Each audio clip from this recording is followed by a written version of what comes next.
I knew the drive to Briar Glen was a mistake before we even pulled into the driveway. My mother-in-law's house never felt like a home. It felt like a stage set where affection was a performance. I agreed to go for my husband's sake, never guessing that before dessert, the silence would break with the sound of her hand striking my 8-year-old son, or that 6 quiet words from me would cost her everything.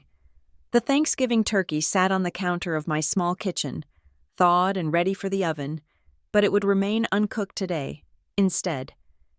I was staring at the mirror in the hallway, adjusting the collar of my silk blouse, trying to smooth away the tension that had settled between my eyebrows since 6 in the morning.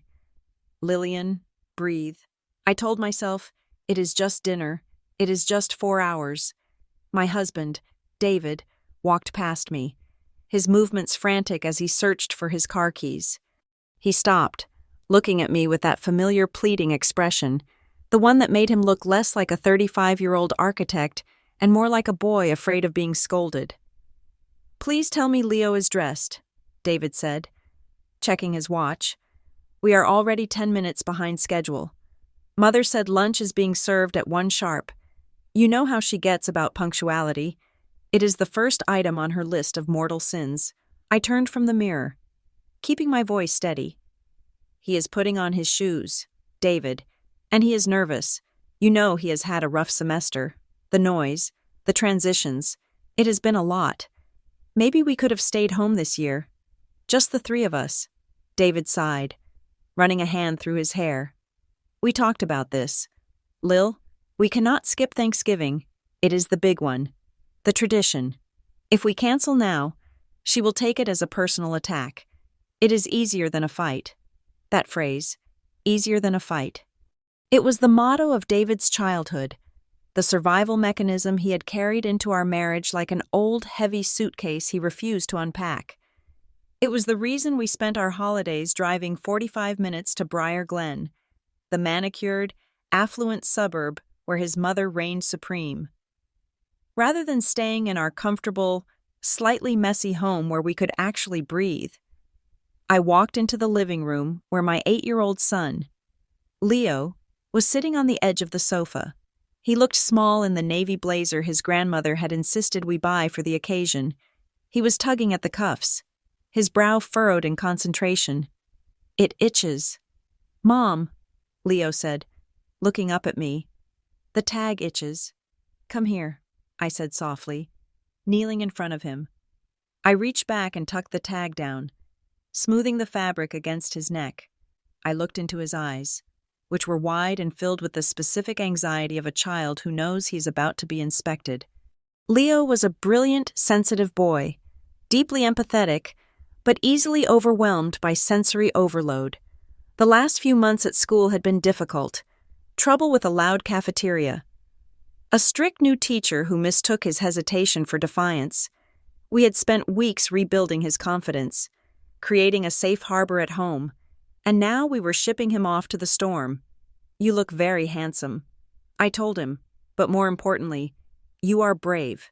Remember our code word?" Leo nodded. "Turtle." "Right. If it gets too loud, or if you feel like too many people are looking at you, you just say turtle to me or Daddy. We will go find a quiet room, or we will go outside and count the cars. Deal?" "Deal," Leo whispered. David appeared in the doorway, jingling his keys. "Okay, troops, let us move out. The traffic on the interstate is going to be a nightmare." The drive to Briar Glen was mostly silent. The landscape shifted from the eclectic, tree-lined streets of our neighborhood to the wide, imposing avenues of the wealthy suburbs. The houses grew larger, the lawns greener, the fences higher. It was a beautiful place on the surface, but every time we crossed the town line, I felt a phantom weight press down on my chest. My mother-in-law, Victoria Coleman, lived in a sprawling colonial revival that looked like it belonged on a postcard. The bricks were pointed perfectly, the shutters were a historic shade of black, and the landscaping was so precise it looked like the plants were afraid to grow out of line. As we pulled into the long, circular driveway, I saw the cars. There were more than usual. A silver sedan I did not recognize was parked right near the front entrance. "Who is that?" I asked, pointing. I thought it was just family. Aunt Sarah and the cousins. David squinted. I am not sure. Maybe Uncle Robert bought a new car. We parked, and before we could even unbuckle, the front door opened. Victoria stood there, framed by the entryway like a queen surveying her subjects. She was 62 but looked 50, maintained by expensive creams, rigorous Pilates, and the sheer force of her will. She wore a cashmere sweater in a soft oatmeal color and tailored trousers that probably cost more than my first car. She did not wave. She simply checked her watch. Showtime, David muttered, his posture stiffening. We got out of the car. The air was crisp, smelling of wood smoke and dried leaves. Leo reached for my hand, gripping it tight. I gave his fingers a reassuring squeeze. You are late, Victoria said as we approached the steps. Her voice was light, airy, but the underlying steel was unmistakable. I told you 1 o'clock. David, it is 1:12. Traffic was bad. Mother, David said, leaning in to kiss her cheek. She offered it to him without moving, accepting the affection as her due. And look at this little man, Victoria said, turning her gaze to Leo. She did not bend down to his level. She stood tall, looming over him. Is that the blazer I sent? The sleeves look a bit short, Lillian. Did you not have it tailored? Hello, Victoria, I said, keeping my smile polite. Happy Thanksgiving. The blazer fits him fine. He has just had a growth spurt. Victoria hummed, a sound that conveyed skepticism. Well, come inside. We have guests. Guests? David asked. Mrs. Albright from the Community Trust is here, Victoria said, turning on her heel and leading us into the foyer. She wanted to stop by and drop off some paperwork for the gala, and I insisted she stay for a drink. She brought a photographer. A photographer? I stopped walking. Victoria, why is there a photographer? Just for the newsletter. Lillian, do not make a fuss. It is important for the family image. The trust is doing a profile on our donor circle. It shows community engagement. I looked at David, waiting for him to object. He knew how much I hated having Leo's photo taken for strangers, especially given his recent anxiety. But David just adjusted his tie, his eyes fixed on the floor. Okay, Mother, he said, just for a few minutes. We walked into the living room. It was immaculate. Of course, the furniture was upholstered in cream and pale blue, fabrics that screamed no children allowed. A fire crackled in the hearth, but it gave off no warmth, only a visual representation of coziness. Standing by the fireplace was a woman in a sharp gray suit, Mrs. Albright, I assumed, and a younger man holding a camera with a large flash attachment. Here they are, Victoria announced, sweeping her arm toward us. My son David, his wife Lillian, and my grandson, Leo, the future of the Coleman legacy. Mrs. Albright stepped forward, her smile wide and practiced. So lovely to meet you. Victoria has told us so much about her devoted family. It is just wonderful to see 3 generations together. Click, the flash went off in our faces. Leo flinched, burying his face in my side. Oh, look at him. He is shy. Mrs. Albright cooed. That is sweet. Victoria's smile tightened at the edges. Leo, darling, stand up straight.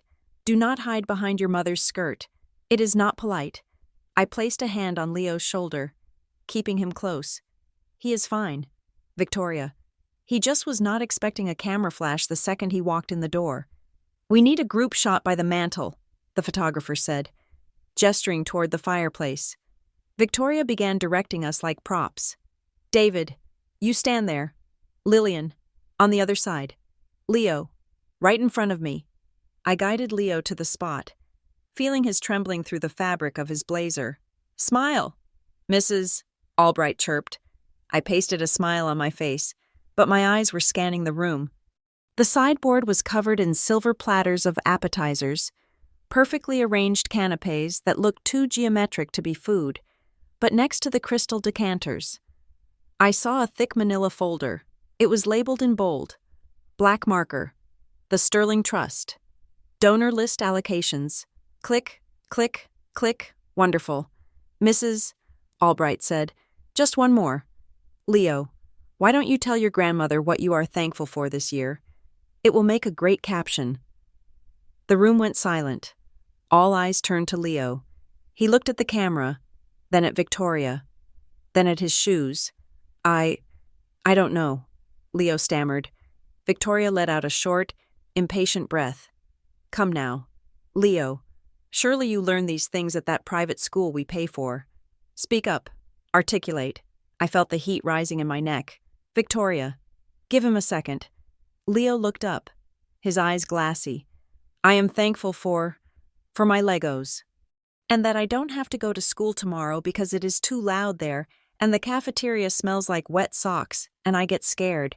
It was an honest, innocent answer from an 8-year-old boy. Mrs. Albright's smile faltered. Victoria's face turned into a mask of cold fury. She laughed, but it was a brittle, sharp sound that sliced through the air. Oh, Leo, do not be ridiculous. You are not scared. You are a Coleman, and we do not talk about smelling socks in polite company. We are thankful for family, for health, and for our ability to give back to the community. She looked at the photographer. Use that quote instead. Then she looked down at Leo, her voice dropping an octave, polite on the surface but laced with venom. And Leo, stand still. You are fidgeting like a toddler. It is embarrassing. That was the line. I felt a calm coolness wash over me. I stepped forward, effectively blocking Victoria's view of my son. Okay, I said, my voice cheerful but firm. I think we are done with photos. Leo, honey, why don't you come help me with the napkins in the dining room? Or, if you want, you can go sit in the sunroom for 5 minutes and read your book. Your choice. I gave him an out. A choice. Dignity. Leo looked at me, relief flooding his face. I want to read. Go ahead, I said. I will come check on you in a bit. Leo darted away toward the sunroom. The silence in the living room was deafening. Mrs. Albright looked awkward. Shuffling her papers, the photographer lowered his camera. Victoria stared at me. Her eyes were hard, calculating. She did not like being interrupted. She did not like her script being rewritten. Lillian, she said, her voice dripping with condescension. You coddle him. He needs discipline, not a hiding spot. How is he ever going to learn to handle himself in the real world if you treat him like an invalid every time he speaks? He is 8.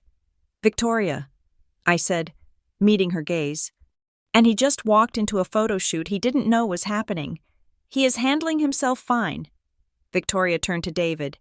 David, are you going to let your wife undermine me in front of guests? David looked trapped. He swirled the ice in his drink, refusing to look at either of us. Mom, it is fine. Let the kid read. He is tired. Victoria huffed, a sharp exhalation through her nose. She turned to Mrs. Albright, her charm flipping back on like a light switch. I apologize. Eleanor, modern parenting, it is all very soft, isn't it? In my day, children were seen and not heard, and they certainly understood the value of presentation. Mrs. Albright gave a polite, tight-lipped laugh. Every family has its ways. Victoria, let us go into the study to sign those papers, Victoria said, linking her arm through Mrs. Albright's. We can discuss the endowment without the distractions. She shot a glare at me, a look that said, we will deal with this later, and led the woman away. The photographer followed. I stood there, my heart hammering against my ribs. I looked at David. Easier than a fight? I whispered. David took a large gulp of his drink. Lil, please, just let it go. She is stressed about the gala. She humiliated him. David, she called him embarrassing. She is just old-fashioned. She didn't mean it. He walked away toward the kitchen to get a refill, leaving me alone in the perfectly staged living room. I took a deep breath and began to wander, needing to move to work off the adrenaline. I walked toward the dining room to check the table setting. But as I passed the open door of the study, I heard voices. I stopped. I knew I should keep walking, but something in Victoria's tone froze me. Disappointing. Frankly, Victoria was saying. Her voice was muffled but audible. David has no control over that house. I have tried to guide them. But Lillian is stubborn. She thinks she knows best.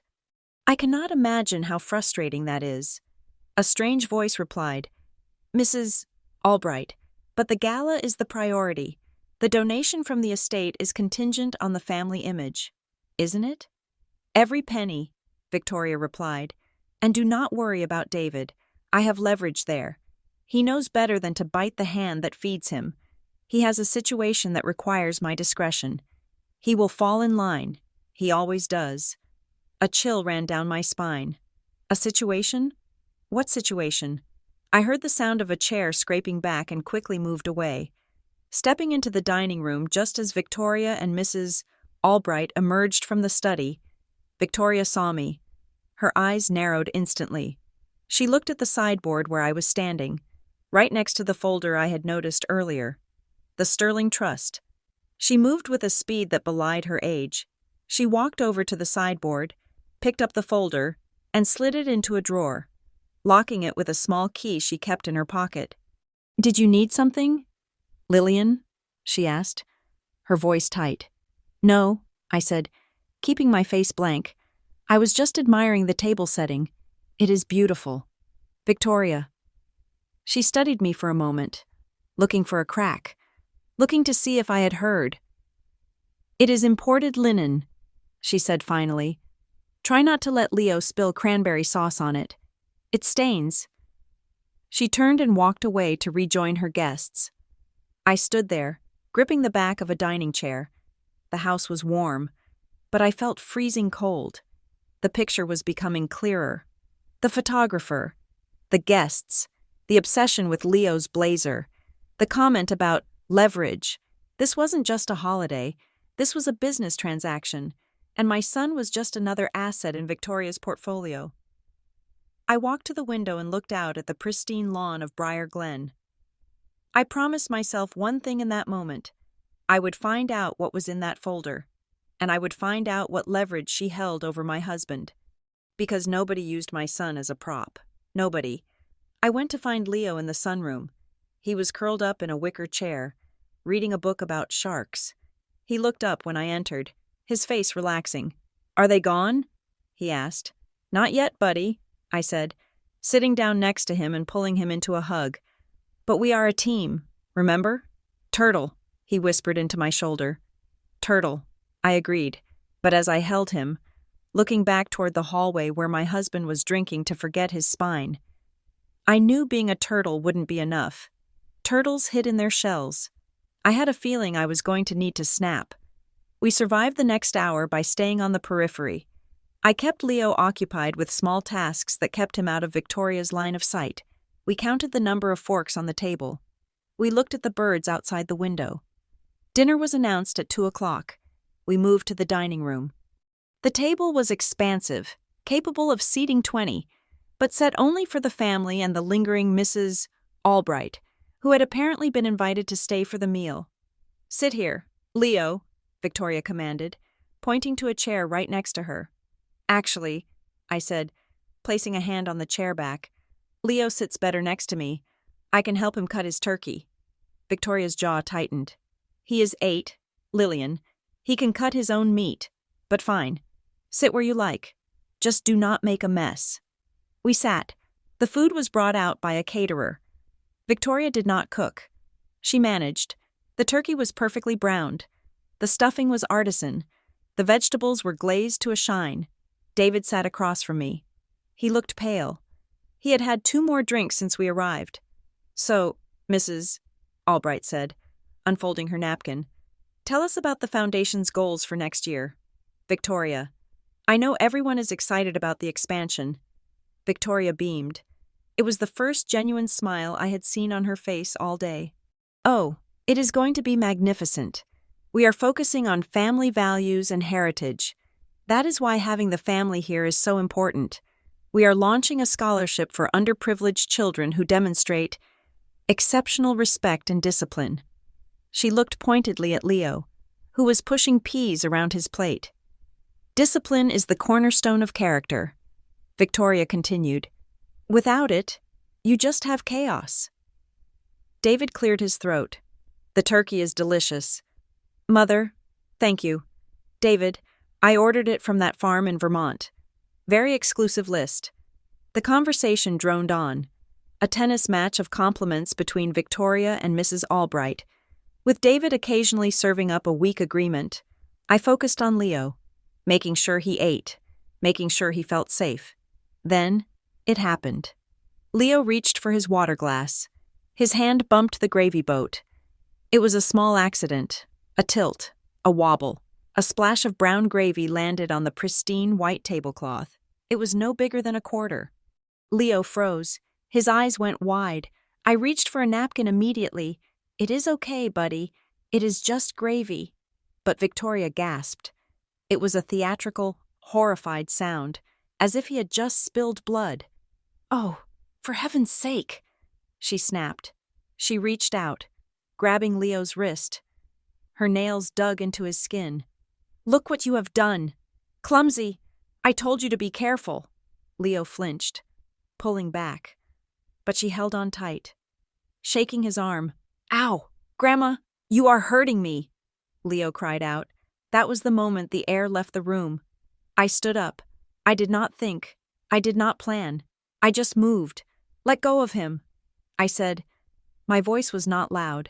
It was not a scream. It was a low, vibrating command. Victoria looked up at me, startled by the tone. She released Leo's arm. He ruined the linen, she hissed. It is a tablecloth. Victoria, I said, my voice rising slightly. It washes. He is a child. Do not grab him like that. I am teaching him manners.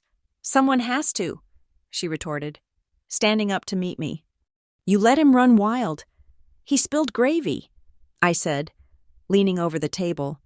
That is not running wild. That is being ate. David stood up then. Lillian, sit down. You are making a scene. I whipped my head toward my husband. I am making a scene? She just dug her claws into your son's arm over a laundry stain. And you are worried about a scene? David looked at Mrs. Albright, who was watching with wide, fascinated eyes. Lil, please, David begged. Just sit down. Mother. She didn't mean to yell. I looked at David. I looked at the fear in his eyes, the absolute submission. Then I looked at Victoria. She was smoothing her sweater, a look of smug satisfaction on her face. She thought she had won. She thought David's plea was a point on her scoreboard. She thinks I am the problem. I realized. She thinks she can shame me into silence because she holds the purse strings. I looked down at Leo. He was trembling, tears welling in his eyes. He was rubbing his wrist where her nails had been. I took a deep breath. The anger that had been simmering all day, all year, maybe for the last 10 years, crystallized into something hard and cold. I am not sitting down. I said. I walked around the table. I went to Leo's chair. I pulled it back. Come on, Leo, we are leaving. Leaving? Victoria laughed. It was a scoffing, incredulous sound. Do not be dramatic. Lillian, you are not leaving. We haven't had dessert, and Mrs. Albright needs a photo of the 3 generations cutting the pie. I knelt down and helped Leo out of his chair. I checked his wrist. There were small red crescents where her nails had dug in. I stood up, holding my son's hand. We are leaving, I repeated. You cannot leave, Victoria said, her voice turning icy. David, tell her. If you leave now, do not expect that check for the renovations. Do not expect anything. David went white. Lillian, wait. I looked at my husband. I saw the invisible strings jerking his limbs.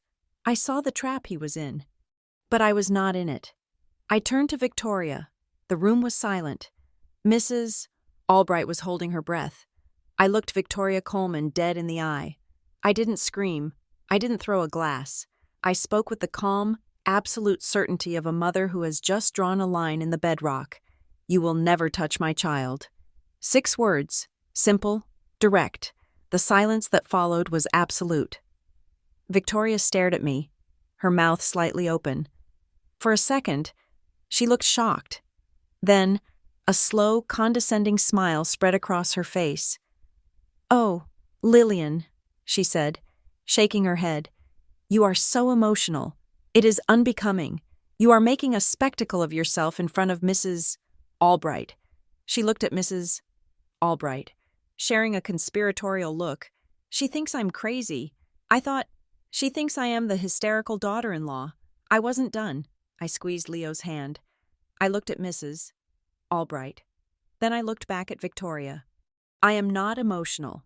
Victoria," I said, my voice conversational, almost pleasant.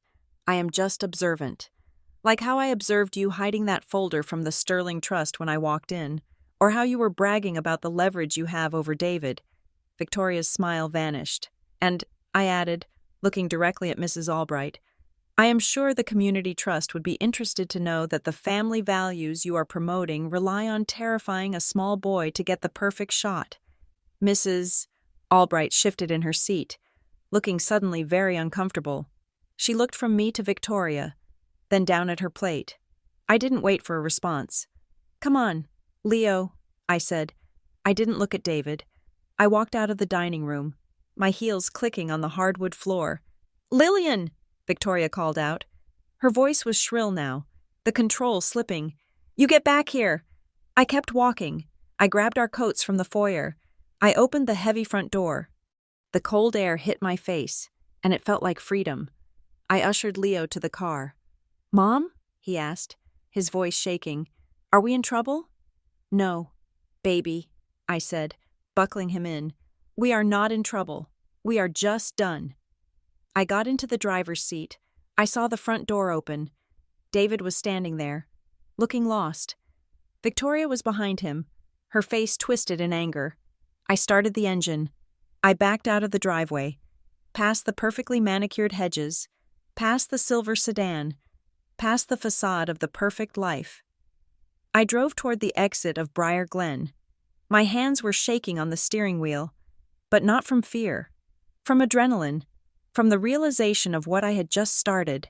I had declared war, and as I glanced in the rearview mirror at the shrinking house, I knew one thing for certain. Victoria Coleman had money. She had influence. She had leverage. But I had the truth, and I had seen the fear in her eyes when I mentioned the folder. Part 1 was over. But the story was just beginning.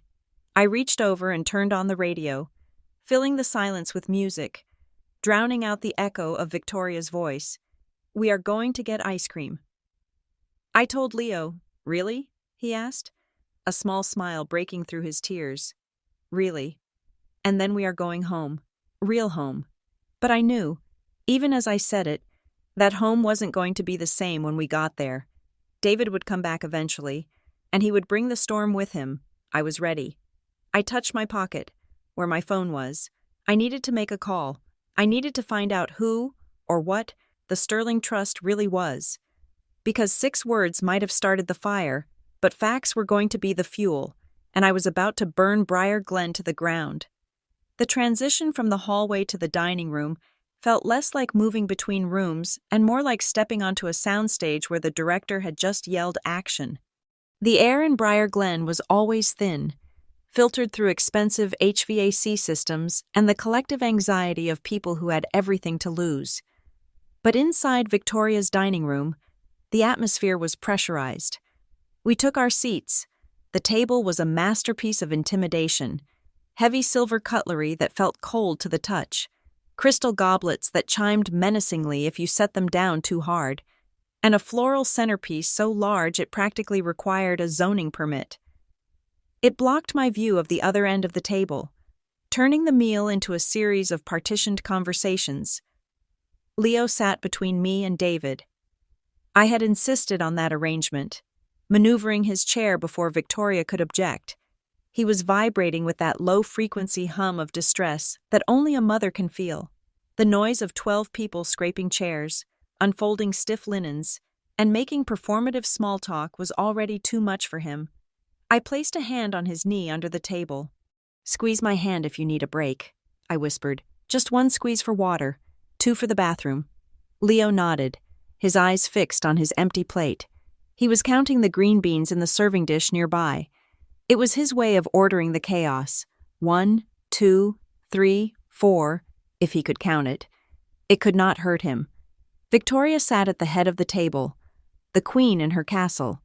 To her right sat Mrs. Albright, the woman from the fictional charity foundation, who was still eyeing us with a mixture of curiosity and calculation. To Victoria's left was Uncle Robert, a man who had made a fortune in commercial real estate by agreeing with everyone in the room until they signed the check.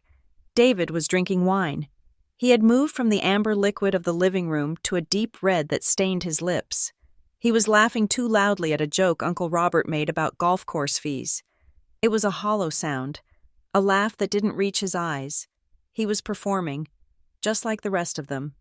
"Shall we begin?" Victoria announced. Her voice cut through the chatter like a knife through soft butter. The room fell silent instantly. It was a conditioned response. When Victoria spoke, the Coleman family stopped. "We have so much to be thankful for this year," Victoria said, beaming. Her smile was tight, the skin around her eyes unmoving. "The foundation is thriving, the family is healthy, and we are upholding our traditions." She looked down the table, her gaze landing on Leo. "Leo, darling, put your napkin in your lap, not tucked in your collar. We are not at a barbecue." I reached over and gently adjusted the napkin on Leo's lap. He flinched, not from me, but from the sudden attention. "He is fine, Victoria," I said, keeping my voice light. Victoria ignored me. She turned to Mrs. Albright. "We have a little tradition in the Coleman family. Eleanor, every Thanksgiving, the youngest male at the table recites the Coleman blessing. It has been passed down for 4 generations. It is a pledge of gratitude, duty, and excellence." My stomach turned over. I knew this tradition. It wasn't a blessing. It was a pledge of allegiance to the family name. Full of archaic language about legacy and burden, David had been forced to recite it until he was 20. It was a performance piece, designed to show off the heir. Leo had never done it. We had avoided it in previous years by claiming he was too young, or by arriving late. But today, with Mrs. Albright and the ghost of the donor list in the room, there was no hiding. "Leo," Victoria said, her voice dropping to that sweet, dangerous register she used when she was testing boundaries. "Stand up, please." Leo looked at me, panic flaring in his eyes. He does not know it. "Victoria," I said quickly, "we haven't practiced it." "Nonsense," Victoria said, waving a manicured hand. "David sent you the text last week. Surely you prepared him. It is only 4 stanzas. David had sent the text. I had deleted it. "He is 8 years old," I said, "and he is hungry. Can we perhaps skip the recitation this year?" "Skip it?" Victoria laughed, looking around the table for support. The other relatives chuckled nervously, looking at their plates. "We do not skip tradition.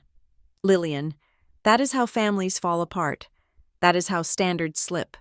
She looked back at Leo, her eyes locked onto him. "Stand up. Leo, you can read it from the card if you must." She slid a heavy, cream-colored card across the polished mahogany. It stopped right in front of Leo's plate. Leo looked at the card. The letters were swirling calligraphy.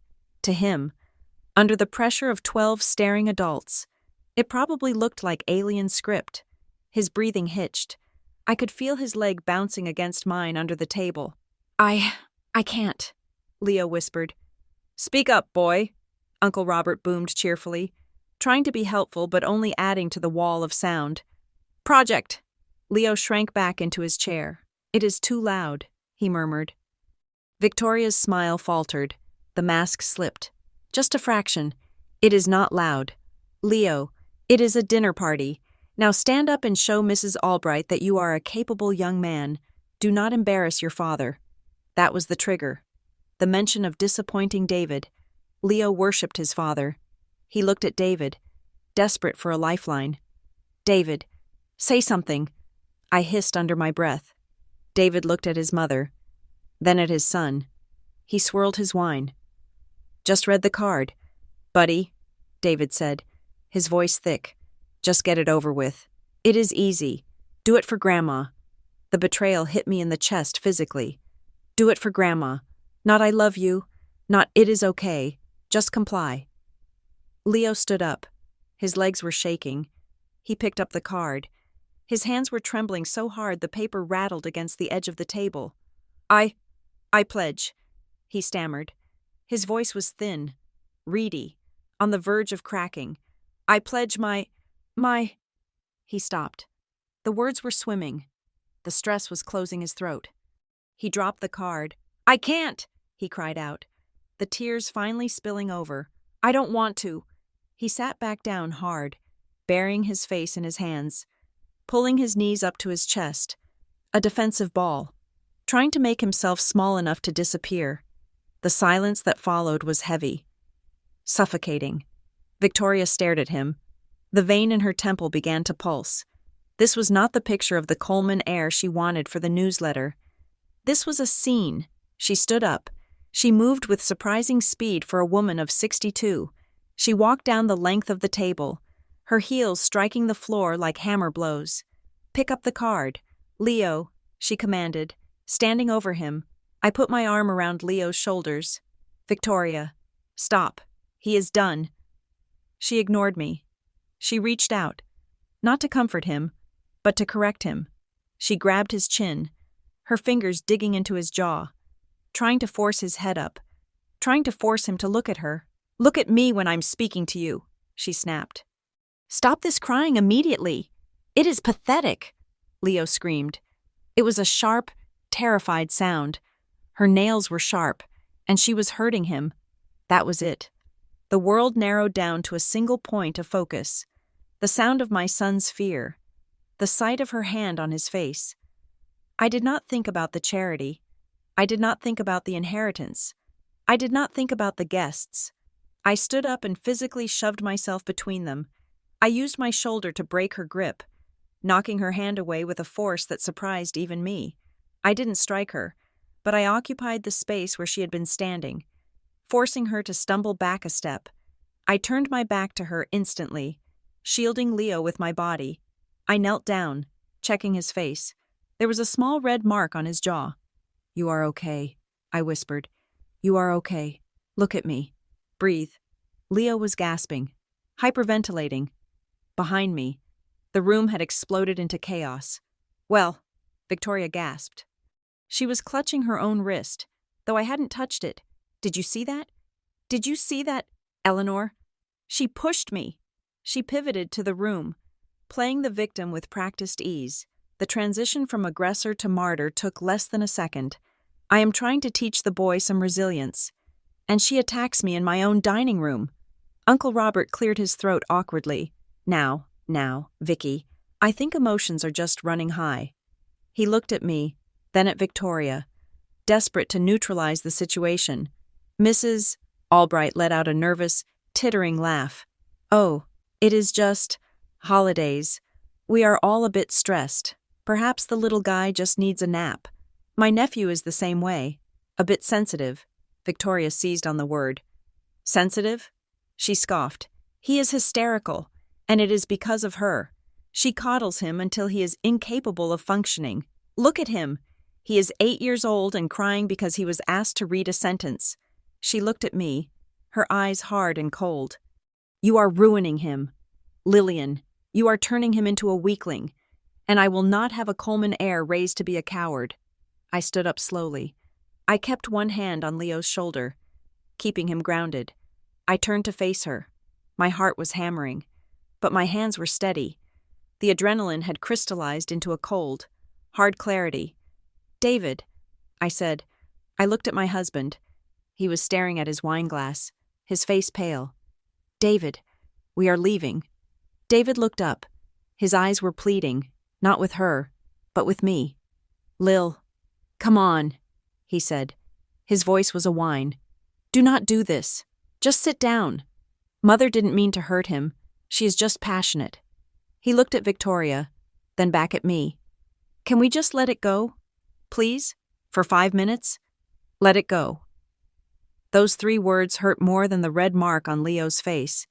because the mark would fade. But the knowledge that my husband would watch his mother physically intimidate his son and ask me to overlook it, that would not fade. That was the death knell of something I hadn't realized was dying. The room was waiting. They expected me to fold. They expected me to sigh, sit down, apologize for my outburst, and let the machinery of the Coleman family grind us down into dust. That was the script. That was how they kept the peace. I looked at Mrs. Albright. I looked at the perfectly set table. I looked at the folder hidden in the drawer across the room. And then I looked at Victoria. She was smiling slightly, a small, victorious curve of her lips. She knew David had sided with her. She knew she had the power. She thought she had won. I took a step forward. I didn't shout. I didn't raise my hands. I lowered my voice, dropping it to a pitch that forced everyone to lean in, to strain to hear the absolute finality of what I was about to say. You will never touch my child. 6 words. They hung in the air like smoke. Victoria blinked. The smile didn't vanish immediately. It froze, turning into a rictus of confusion. She looked around the table, waiting for someone to scold me. Excuse me? She laughed, a high, incredulous sound. You are forbidding me from touching my own grandson? In my own house? She shook her head. Turning to Mrs. Albright, you see? You see the drama I deal with? She is unstable. I barely touched him. I was guiding his face. She looked back at me, her confidence returning. Do not be ridiculous. Lillian, you are making a scene over nothing. You will sit down. You will finish dinner, and you will apologize for pushing me, or you will find that life gets very difficult for you. She let the threat hang there, the implication of money, of legal battles, of the leverage she held over David. She thought that was the end of it. She thought the threat was the period at the end of the sentence. I waited 2 seconds, just long enough for her silence to settle. Then I spoke again. My voice was conversational, flat, devoid of anger, filled only with facts. I am not making a scene. Victoria, I am establishing a boundary. I paused, locking eyes with her, just like the boundary you ignored with David's sister before she stopped coming 3 years ago. The room went dead silent. The air left the room completely. Uncle Robert dropped his fork. It clattered against the china with a sound like a gunshot. Victoria's face went white. The color drained from her cheeks so fast it looked like a magic trick. David's head snapped up. Mrs. Albright looked from me to Victoria. Her eyes widening, she shifted in her seat, suddenly looking very much like she wanted to be anywhere else. I didn't stop. I held Victoria's gaze. We all know why she doesn't visit. Victoria, we all know it wasn't a scheduling conflict. It was because she refused to let you use her daughter for your brochures. I let that sink in. Victoria opened her mouth, but no sound came out. Her eyes darted to Mrs. Albright, then to the closed drawer where the donor list was hidden. I turned to Mrs. Albright. It is a pattern, I said politely. You might want to check the permissions on those photos you took today, because you do not have mine, and you never will. Mrs. Albright looked terrified. She began to gather her purse, pulling it into her lap. I see, she stammered. Victoria finally found her voice. It was a screech. Get out, she screamed. Get out of my house. She was shaking, not with anger, but with fear. The kind of fear that comes when a secret rot is exposed to sunlight. I am already going, I said. I turned to the table. I looked at David. Are you coming? I asked. David looked at his mother, who was clutching the edge of the table, her knuckles white. He looked at me, standing tall with his son. He opened his mouth. He closed it. He looked down at his wine glass. I need to make sure Mother is okay, he whispered. I nodded. It was exactly what I expected, but it still stung. Okay, I said. I turned to Leo. Grab your coat. Baby, we are going. We walked out of the dining room. I didn't rush. I didn't run. I walked with the measured pace of a woman who has nothing left to hide. Behind me, I heard the chaos erupt. Eleanor, please, do not listen to her, Victoria was pleading, her voice shrill. She is jealous. She is... I think I should go. Mrs. Albright's voice cut in. I have another appointment. No, stay. We haven't discussed the endowment. I will call you. Victoria. I heard the sound of a chair scraping back. Mrs. Albright was leaving too. I reached the foyer.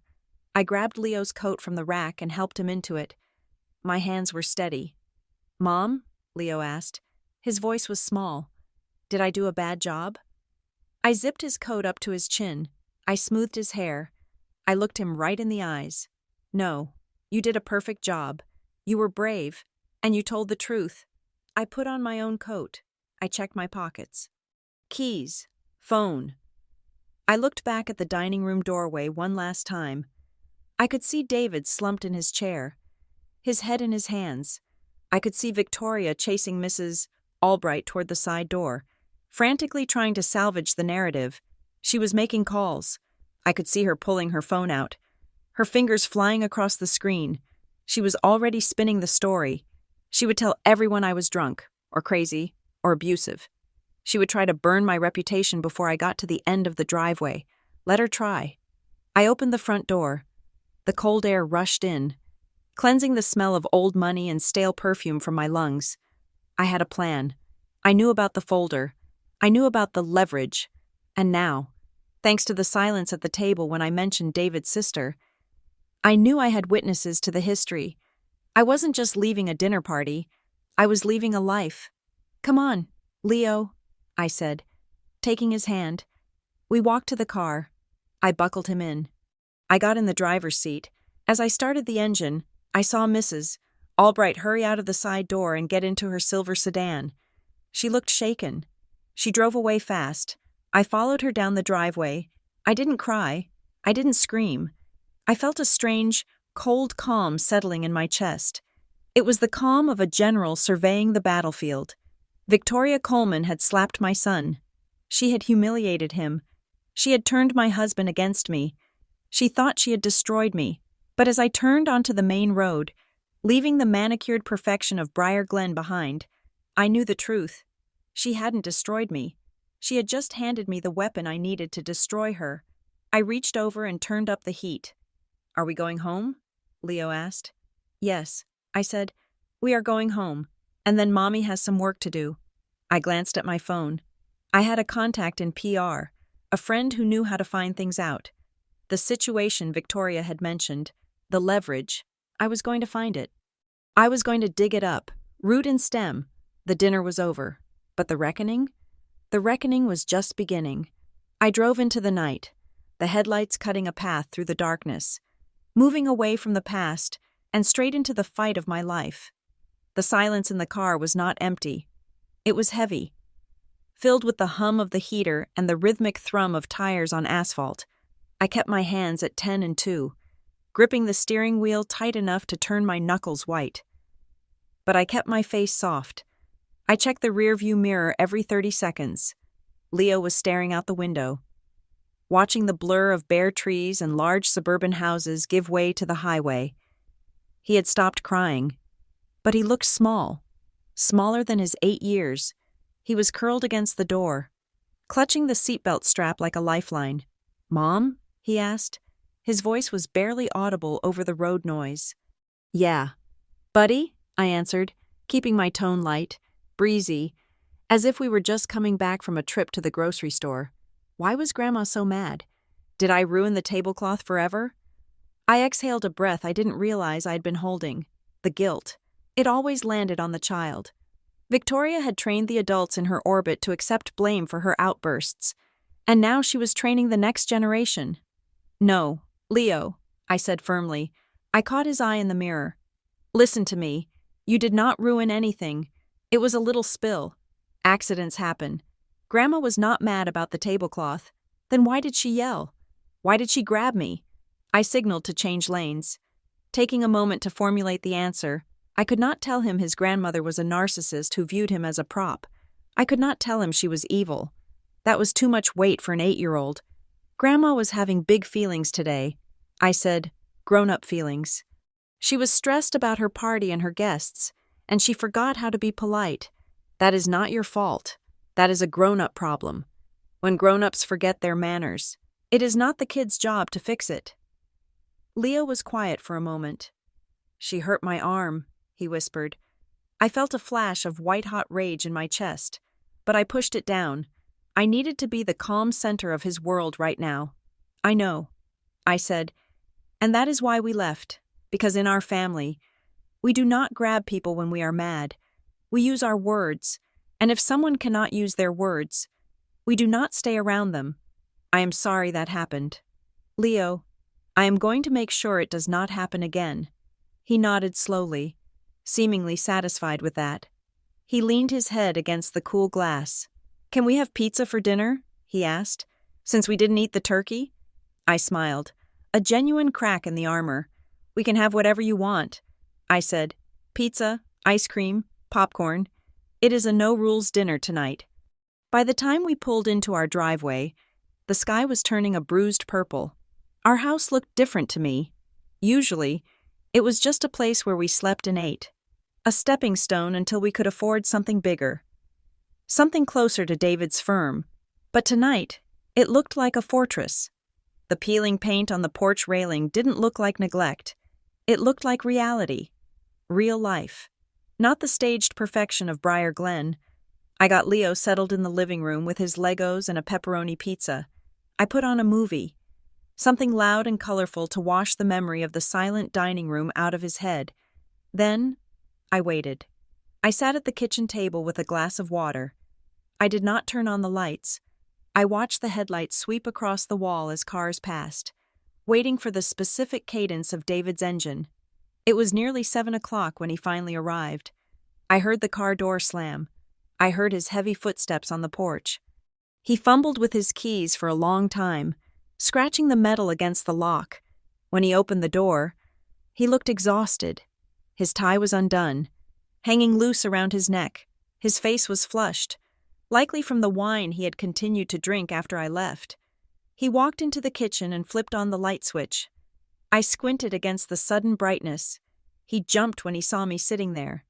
Jesus, Lillian, he said, hand to his chest. Why are you sitting in the dark? Waiting for you, I said. He sighed, dropping his keys on the counter with a loud clatter. He walked to the fridge and took out a beer. He didn't look at me. Well, I hope you are happy, he said. He popped the tab. You completely destroyed the afternoon. Mother was in tears. Mrs. Albright left before dessert. Uncle Robert is furious. I watched him. I watched the way his hand shook slightly as he lifted the can. I am not happy. David, I said calmly, but I am not sorry. He spun around, his face twisting into a scowl. Not sorry? Lillian, you pushed her. You physically pushed my mother. I stepped between her and our son. I corrected him. She was hurting him. David, she dug her nails into his arm. Look at his wrist tomorrow. There will be bruises. She was disciplining him, David shouted. His voice cracked. He was used to discipline being physical. He was used to discipline being humiliation. Because he spilled gravy. Because he is 8. I shot back, standing up. Since when is spilling gravy a crime punishable by physical pain? Since when do we let your mother treat our son like a dog she is trying to housebreak? It is not about the gravy, David yelled. It is about respect. It is about the fact that you have never respected her. You went in there looking for a fight. You embarrassed me in front of the community trust. Do you know how important Mrs. Albright is? Do you know what she can do for my career? I stared at him. Your career? I asked quietly. Is that what this is? You let your mother abuse your son because you are worried about a networking opportunity? David slammed the beer can down on the table. Foam spilled over the edge. It is not just networking. Lillian, you don't understand. You never understand. It is complicated. Then explain it to me. I said, I crossed my arms. Explain to me why a 35-year-old man is so terrified of his mother that he tells his wife to let it go when she is protecting his child. Explain to me why you looked like you were going to throw up when she mentioned leverage. David froze. The color drained from his face. He looked at the window, as if checking to see if anyone was listening. He lowered his voice. You heard that? I heard enough. David slumped into a chair. He put his head in his hands. He looked defeated, not angry anymore, just broken. She has arrangements. He mumbled into his palms. What kind of arrangements? I asked. I sat down opposite him. I kept my voice low, clinical. I needed facts. David looked up. His eyes were red-rimmed. The firm, he said. When I made partner last year? The buy-in? It was $200,000. Lillian, we didn't have that kind of money. You know we didn't. I felt a cold stone settle in my stomach. You told me the bank gave you a loan. I said, you said it was a standard business loan. It was. David said quickly, technically. But the bank required a guarantor. My credit wasn't enough on its own. Not for that amount. Not with the student loans. Mother co-signed. I stared at him. Okay, so she co-signed. That is a nice thing to do. That doesn't give her the right to hit Leo. It is not just a co-sign. Lillian, David whispered. It is a callable note. There is a clause, a moral clause, and a family unity stipulation in the private agreement she made me sign with her lawyers before she signed the bank papers. I blinked. A what? If I act against the interests of the family, David said, reciting the words like a curse he had memorized, or if I cause undue reputational damage, she can withdraw her guarantee. If she withdraws, the bank calls the loan immediately. I would have to pay $200,000 in 30 days. He looked at me, his eyes wide with panic. If she pulls that support, Lillian, we lose everything, the partnership, the house, our savings, everything. She owns me. I sat back in my chair. The pieces were clicking into place, the fear, the obedience, the way he flinched when she raised her voice. She had bought him.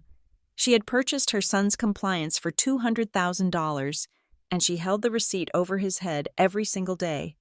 And today, I realized I had just breached the contract. Does she consider today reputational damage? I asked. David laughed. A dry, humorless sound. You walked out on the director of the community trust. You accused mother of abuse in front of a donor. Yes, Lillian. She considers that damage. She told me before I left that if you do not apologize, publicly, she is going to make the call to the bank on Monday. I looked at my husband. I saw the trap he was in. But I also saw the cowardice. He had signed that paper. He had sold our autonomy without telling me. You should have told me. I said, I knew you wouldn't let me sign it. He said, you are right. I said, I wouldn't have, because I would rather live in a rental apartment than let that woman own us. I stood up. I am not apologizing. David, Lil, please. No. She crossed a line. And if she calls the loan, let her call it. We will figure it out. We will declare bankruptcy if we have to. But I am not selling Leo to her. I walked to the sink and poured the rest of his beer down the drain. You need to sober up, I said, and you need to decide whose side you are on. Because if you choose her money over your son's safety, you won't have to worry about the house, because I won't be in it.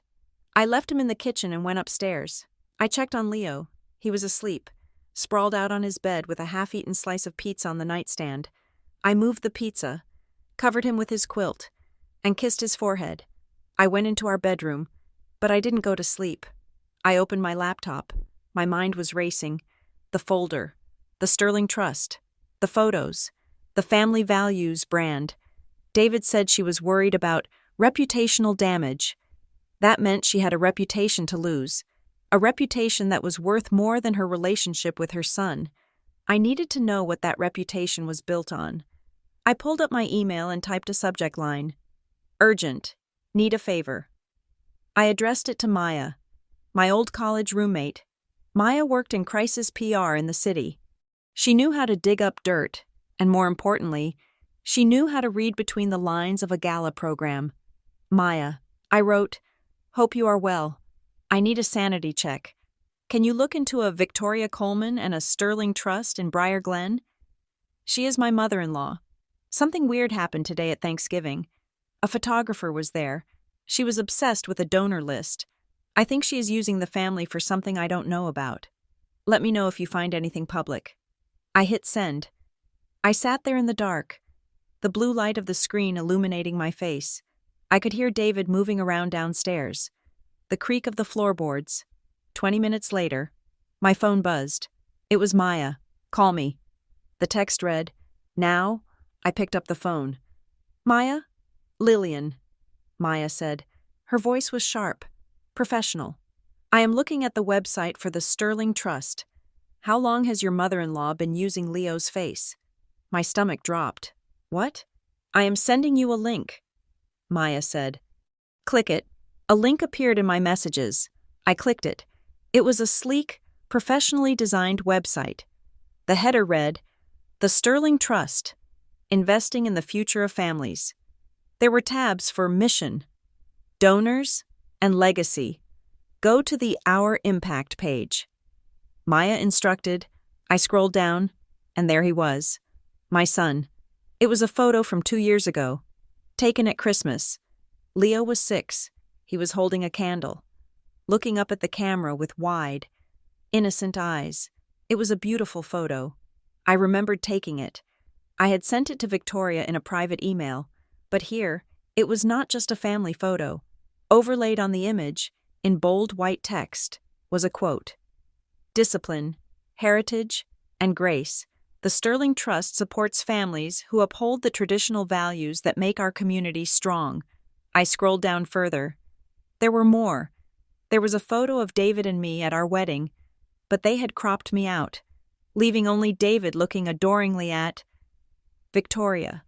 The caption read, "A mother's guidance creates a leader's success." There was a photo of Leo playing violin, a hobby he had tried for 2 weeks and hated. The caption read, "Excellence through rigor." I felt sick, physically sick. "She is selling us." I whispered, "She is not just selling you."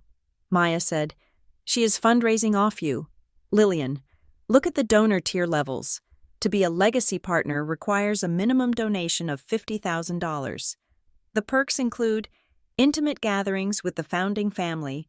I remembered the dinner, the way she had seated Mrs. Albright next to her, the way she had tried to force Leo to perform. The dinner wasn't a family gathering, it was a donor perk. Mrs. Albright wasn't a guest, she was a client. "She is pimping us out," I said, my voice trembling. "She is using my son as a prop to get donations for her foundation." "Is the foundation legit?" I asked. "On the surface," Maya said, "they give grants to local parks, private schools. But I am looking at their 990 forms, the tax returns for nonprofits. They are public record. Lillian, the administrative costs are huge. Travel. Consulting fees paid to board members. It looks like a slush fund. She takes in donations, pays herself and her friends to run it, and gives just enough to charity to stay legal. But the selling point, the hook, is her image. The perfect matriarch, the Coleman dynasty. If that image cracks, I started. If the image cracks, the money stops. Maya finished. If people find out the perfect matriarch is slapping her grandson and her daughter-in-law is walking out, the donors vanish.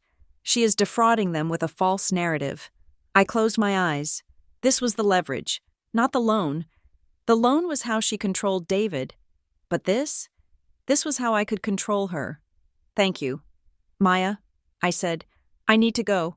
Save everything." "Lillian," Maya warned, "screenshot every page. She can take it down in 5 minutes if she gets spooked." "I will." I hung up. I spent the next hour taking screenshots. I saved the photos. I saved the captions. I saved the donor list that was published online. Then, I picked up my phone. I opened a new text message to Victoria. I didn't want to call her. I wanted it in writing. "Victoria," I typed, "I have seen the website. I have seen the photos of Leo you are using for marketing without my consent. You will take them down immediately. You will never post a photo of my son again. You will not contact him. You will not visit him. If you want to speak to David, you do it through email. Do not come near my house." I hit send. I watched the 3 dots appear almost immediately. She was awake. She was waiting. The reply came through. "Lillian, I am willing to overlook your hysteria today. I know you have been under stress. The photos celebrate our family. They are a tribute. I am not taking down a tribute to my own grandson. If you want to discuss this, bring Leo over tomorrow for brunch. We can start over. It was a non-apology, a gaslighting attempt. She was trying to pull me back into the script. I typed back, "No, this is not a negotiation. You are using his image for solicitation. I did not sign a release. Remove them, or I will contact the platform and report the copyright violation. And I am serious about the contact. Do not come here." The dots appeared again. This time, they danced for a long time when the message came. The tone had shifted. The mask was off. "Be very careful. Lillian, you are biting the hand that feeds you. Have you asked your husband about the terms of his partnership loan? I suggest you read the contract before you make demands. If you persist in this ungrateful behavior, I will have no choice but to call the note. Can you afford $200,000 by Monday? Think about your son's roof before you play games with me." There it was. The threat. In writing. She was blackmailing me with my own home to keep access to my son. I stared at the screen. My hands were not shaking anymore. I felt a cold, hard resolve settling in my bones. She had made a mistake. A massive, arrogant mistake. She had put the threat in a text message. She thought she was speaking to a scared daughter-in-law. She didn't realize she was speaking to a woman who was building a case file. I didn't reply. I took a screenshot of her text. I took a screenshot of my reply. I opened a new folder on my laptop. I named it Evidence. I dragged the screenshots into the folder. I walked downstairs. David was asleep at the kitchen table, his head resting on his arms. He looked young and vulnerable, like the boy she had broken years ago. I touched his shoulder. "David?" I said softly. He jerked awake, looking around wildly. "Lil? Come to bed," I said. He looked at me, searching my face for anger. He didn't find it. He found something else, something sharper. "Did you call her?" he asked. "We texted." I said. "Is she going to call the loan?" "She threatened to," I said. David groaned, burying his face in his hands. "Oh God, we are dead. We are dead." "No," I said. "We are not dead." I sat down next to him. I took his hand. It was cold and clammy. "David, listen to me. She is using Leo's photos to sell memberships to her trust. She is making money off his face. Did you know that?" David blinked, confused. "What? No. I mean, she uses family photos for the Christmas card." "No. On the website? For donors?" David shook his head. "I didn't know. I swear. I believe you." I said, "But now we know. And now we have a choice." I squeezed his hand hard. "She thinks the money gives her the power." "David, but the money depends on the image. And we are the image. Without us, without Leo, she is just a rich widow with a checkbook. She needs us more than we need her." David looked at me, hope warring with terror in his eyes. "But the loan," he whispered. "Let me handle the loan." I said, "You just need to do one thing." "What?" "Trust me, and stop talking to her. If she calls, let it go to voicemail. If she texts, do not answer. We are going silent." David swallowed hard.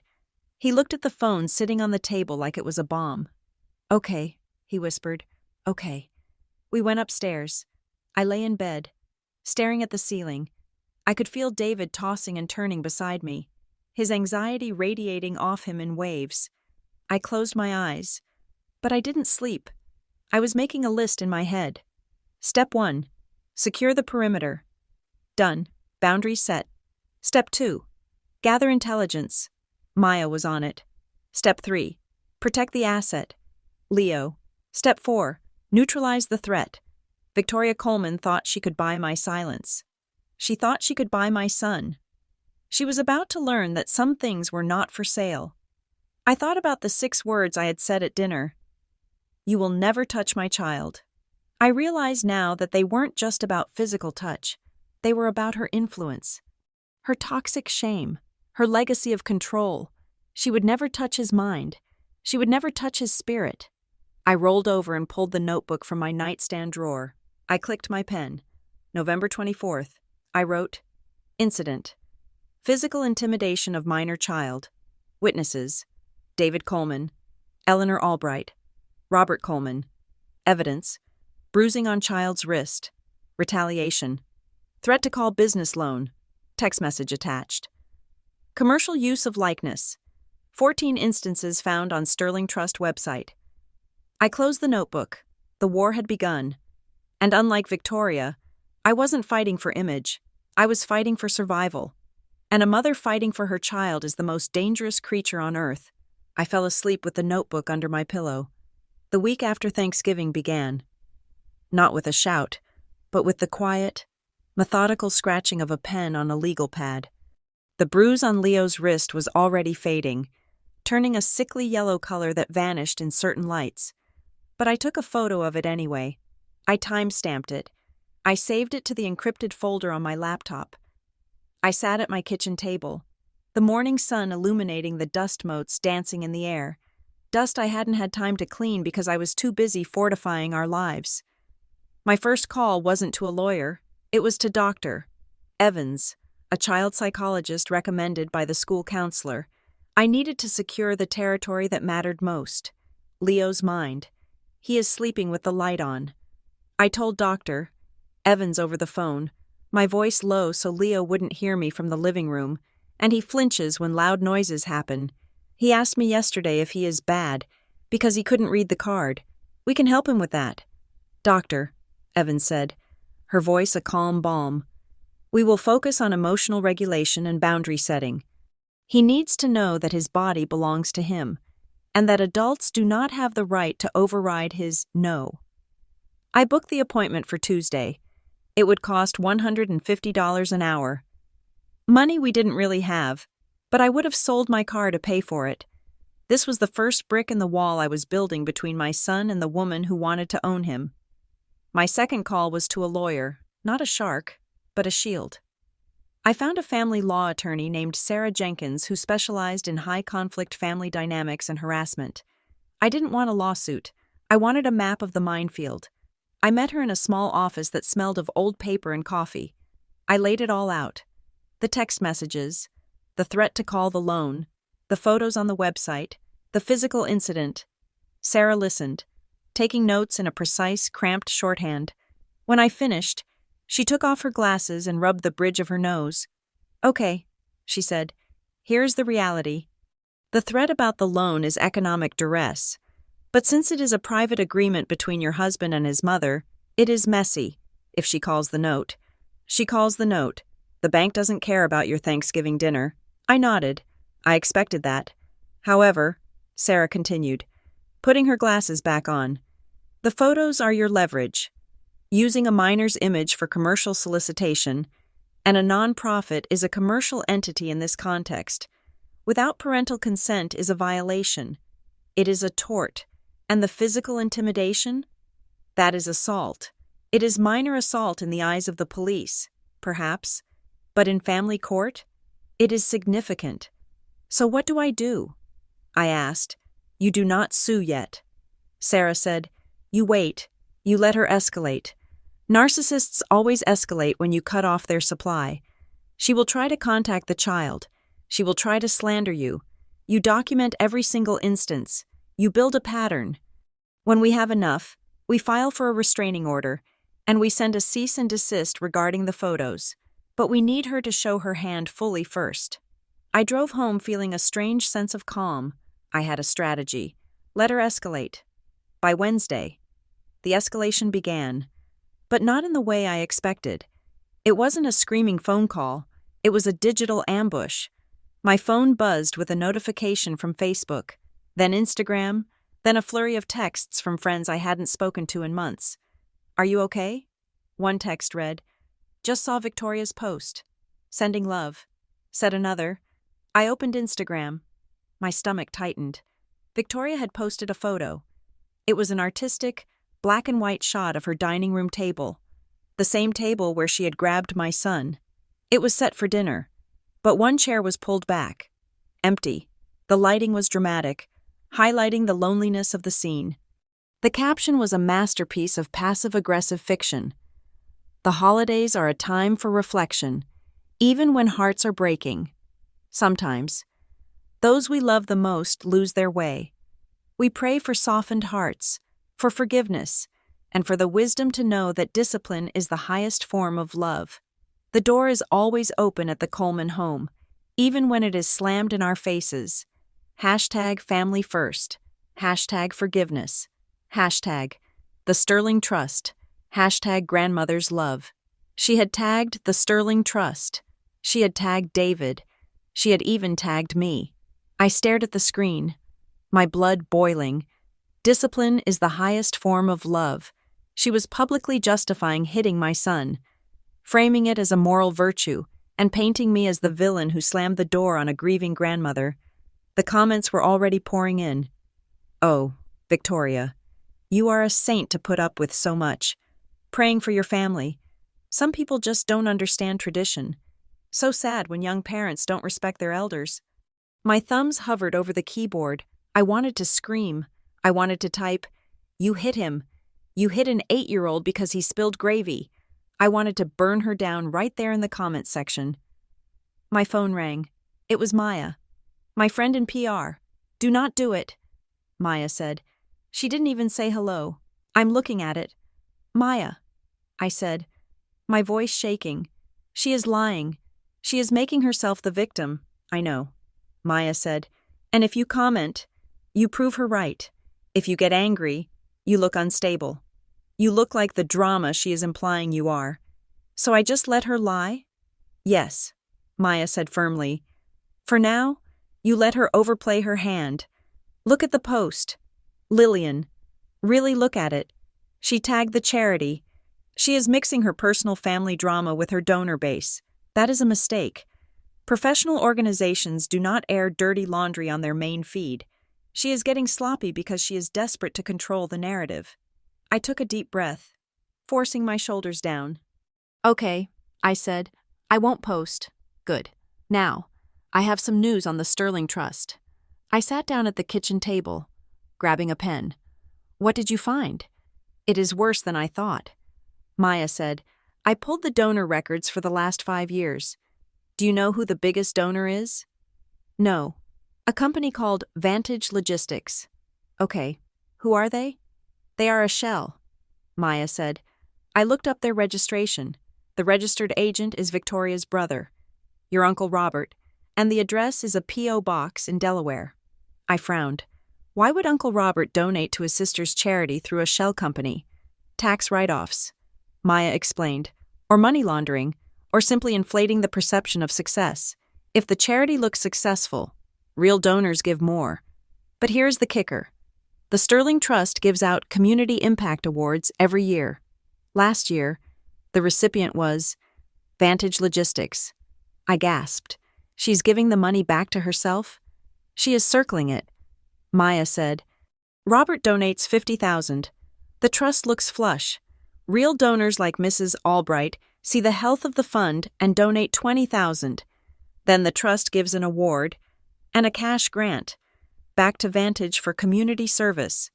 They keep the real donations, and the original money just goes back to Robert. It is a classic wash cycle. It is fraud." I whispered. "It is definitely questionable," Maya corrected. "But until there is an audit, it is just a theory." "But Lillian, this is why she is so terrified of you. This is why she needs the perfect family image. If people start looking closely at the trust, if they look past the cute photos of Leo and the gala dinners, they are going to see the cracks in the ledger. She isn't protecting a legacy. I realized. She is protecting a scam." "Exactly. And you just became the biggest threat to her business model." That night, the house was quiet. David was sitting on the sofa, staring at his laptop, but he wasn't working. He was reading the comments on his mother's post. I watched him from the doorway. He looked smaller than he had a week ago. The swagger of the rising architect was gone, replaced by the hunched posture of a man waiting for a blow. "David?" I said softly. He looked up. His eyes were hollow. "She has 200 likes," he said, his voice flat. "Mrs. Gable from the church commented that we should be ashamed. Delete the app." "David," I said, walking over and sitting next to him, "it is not real. It is a performance. It feels real, he whispered. He closed the laptop and rubbed his face. I got a call today, he said. My heart stopped. From the bank? No. From Tom, my business partner. What did he say? He asked if everything was okay at home, apparently. Mother called him. I felt the rage spike again, hot and sharp.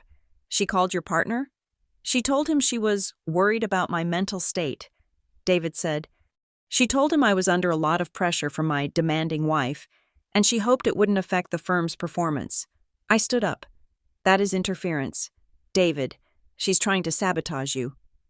I know, David said. He looked at me, and for the first time, I saw a spark of anger in his eyes. Not at me, at her. She is trying to scare me, he said. She is trying to show me that she can reach into every part of my life. Yes. I said, she is. I sat back down and took his hand. David, do you remember when we met? You told me you wanted to build things. You wanted to make things that lasted. He nodded. She is trying to tear you down.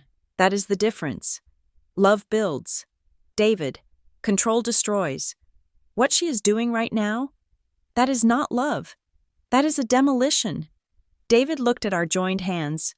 I always thought, he started, his voice cracking. I always thought if I just did what she wanted, she would finally be happy. I thought if I was perfect enough, the criticism would stop. It never stops, I said gently. The goalposts always move. If you hit the mark, she moves it further back. You can never win. David, you can only quit the game. He squeezed my hand. I am scared about the loan. Lil, I know. But we have a lawyer, and we have something else. What? We have the truth, and she is terrified of it. Thursday brought the turning point. I was in the kitchen, packing Leo's lunch. When my phone rang, it was a number I didn't recognize. Local area code. I hesitated, then answered. Hello? There was a pause, a hesitation on the other end. Lillian? This is Eleanor Albright. I froze.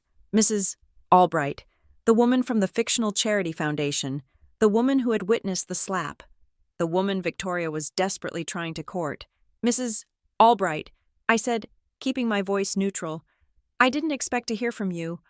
I hope I'm not disturbing you, she said. Her voice sounded tight, nervous. I got your number from the school directory. We are on the same mailing list.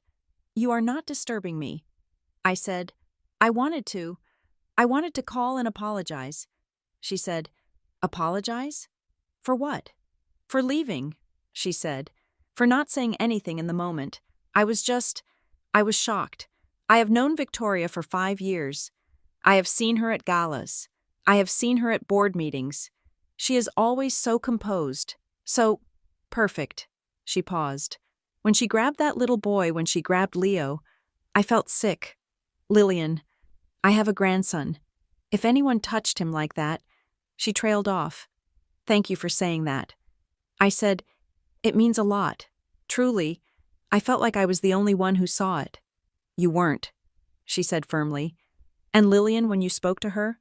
When you said she would never touch him? Yes? I believed you. It didn't sound like a tantrum. It sounded like protection. And then, when you mentioned the photos, she hesitated again. I went to the website. Lillian, after I left. I looked at the impact page. And I saw the photos of Leo. And I saw the photos of other children.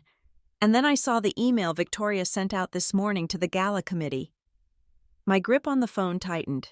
What email? I am going to forward it to you. Mrs. Albright said, I think you need to see it. I am struggling. Lillian, I manage a community trust. We have strict ethics. What I saw on Sunday and what I am seeing in this email, it doesn't align with our values. But Victoria is very powerful. If I speak out, she could make things difficult for the trust. I understand. I said, she operates on fear. Yes, Mrs. Albright whispered. She does. But I cannot get the image of your son's face out of my mind. My phone pinged. The email had arrived. I opened it while keeping Mrs. Albright on the line. The subject line was, urgent, Narrative correction regarding Coleman family. It was sent to the entire gala committee, about 20 of the most influential people in Briar Glen. Dear committee, it read, it has come to my attention that there are rumors circulating regarding a minor domestic misunderstanding at my home on Thanksgiving. As you know, my daughter-in-law has long struggled with emotional instability, which has unfortunately escalated recently. We are handling this private medical matter with compassion. Please disregard any erratic communications you may receive from her. We are shielding the children from her episodes. The gala will proceed as planned, and we will be presenting a united front. We must not let personal tragedies distract from the mission of the Sterling Trust. Warmly. Victoria. I read it twice. The room seemed to tilt. She wasn't just spinning the story. She was diagnosing me. She was calling me mentally unstable to the entire town elite. She was preemptively discrediting me so that if I spoke about the fraud or the abuse, everyone would think it was just my episode. Lillian? Mrs. Albright asked. Did you get it? I got it, I said. My voice was cold as ice. She is saying you are sick, Mrs. Albright said. She is telling everyone you are having a breakdown. I know. It is a lie, isn't it? Mrs. Albright asked. I looked at the calm, organized kitchen. I looked at the lunchbox I had just packed. I looked at the notes from the lawyer. Yes, Eleanor, it is a lie. She is doing this because I told her to stop using my son's photo to solicit donations. She is doing this because she is afraid I will tell people what really happens in that house. There was a long silence on the line. Then Mrs. Albright spoke, and her voice was different, stronger. She asked me to speak at the gala. She said, she wants me to present the Family Values Award. I didn't say anything. I let her find her own way there. I don't think I can do that. Mrs. Albright said, not now. Not after reading this. It feels complicit. That is your choice. Eleanor. I said, I won't ask you to do anything. I just want to protect my son. I know. She said, look, Lillian, I am on the board of the Regional Oversight Committee. We review grants. If you have proof that the photos are unauthorized, or if there are other concerns, I have proof. I said, I have screenshots. I have emails where I explicitly denied consent. Send them to me. Mrs. Albright said, not to my work email, to my personal one. I will. And Lillian? Yes? Be careful. A woman who writes an email like that, she is frightened. And frightened people are dangerous. I hung up the phone. My heart was pounding, but it wasn't fear anymore. It was adrenaline. Friday brought the first crack in the dam. It wasn't the loan being called. It was something subtler, something that confirmed Maya's theory about the messy finances. David was working from home. He couldn't bring himself to go into the office and face his partner yet. At 11 a.m., his cell phone rang. He answered it on speaker. Mr. Coleman? This is Sarah from Compliance at First National Bank. David went pale. This was it, the loan call. Yes, he croaked. We are calling regarding the business line of credit connected to the Coleman partnership. We have received a flag from our automated system regarding the guarantor. David closed his eyes. She pulled it. She actually pulled it. I am aware, David said. Defeated. She withdrew the guarantee. I am sorry? The bank officer sounded confused. No, Mr. Coleman, she hasn't withdrawn the guarantee. The guarantor's accounts have been frozen pending an external review. David's eyes snapped open. He looked at me. Frozen? He asked. Why? I cannot share details regarding a third party, the officer said. But because the guarantor's assets are currently under administrative hold, we need to discuss a temporary bridge for your security. The collateral she posted is currently flagged. David looked at me, mouthing the word flagged.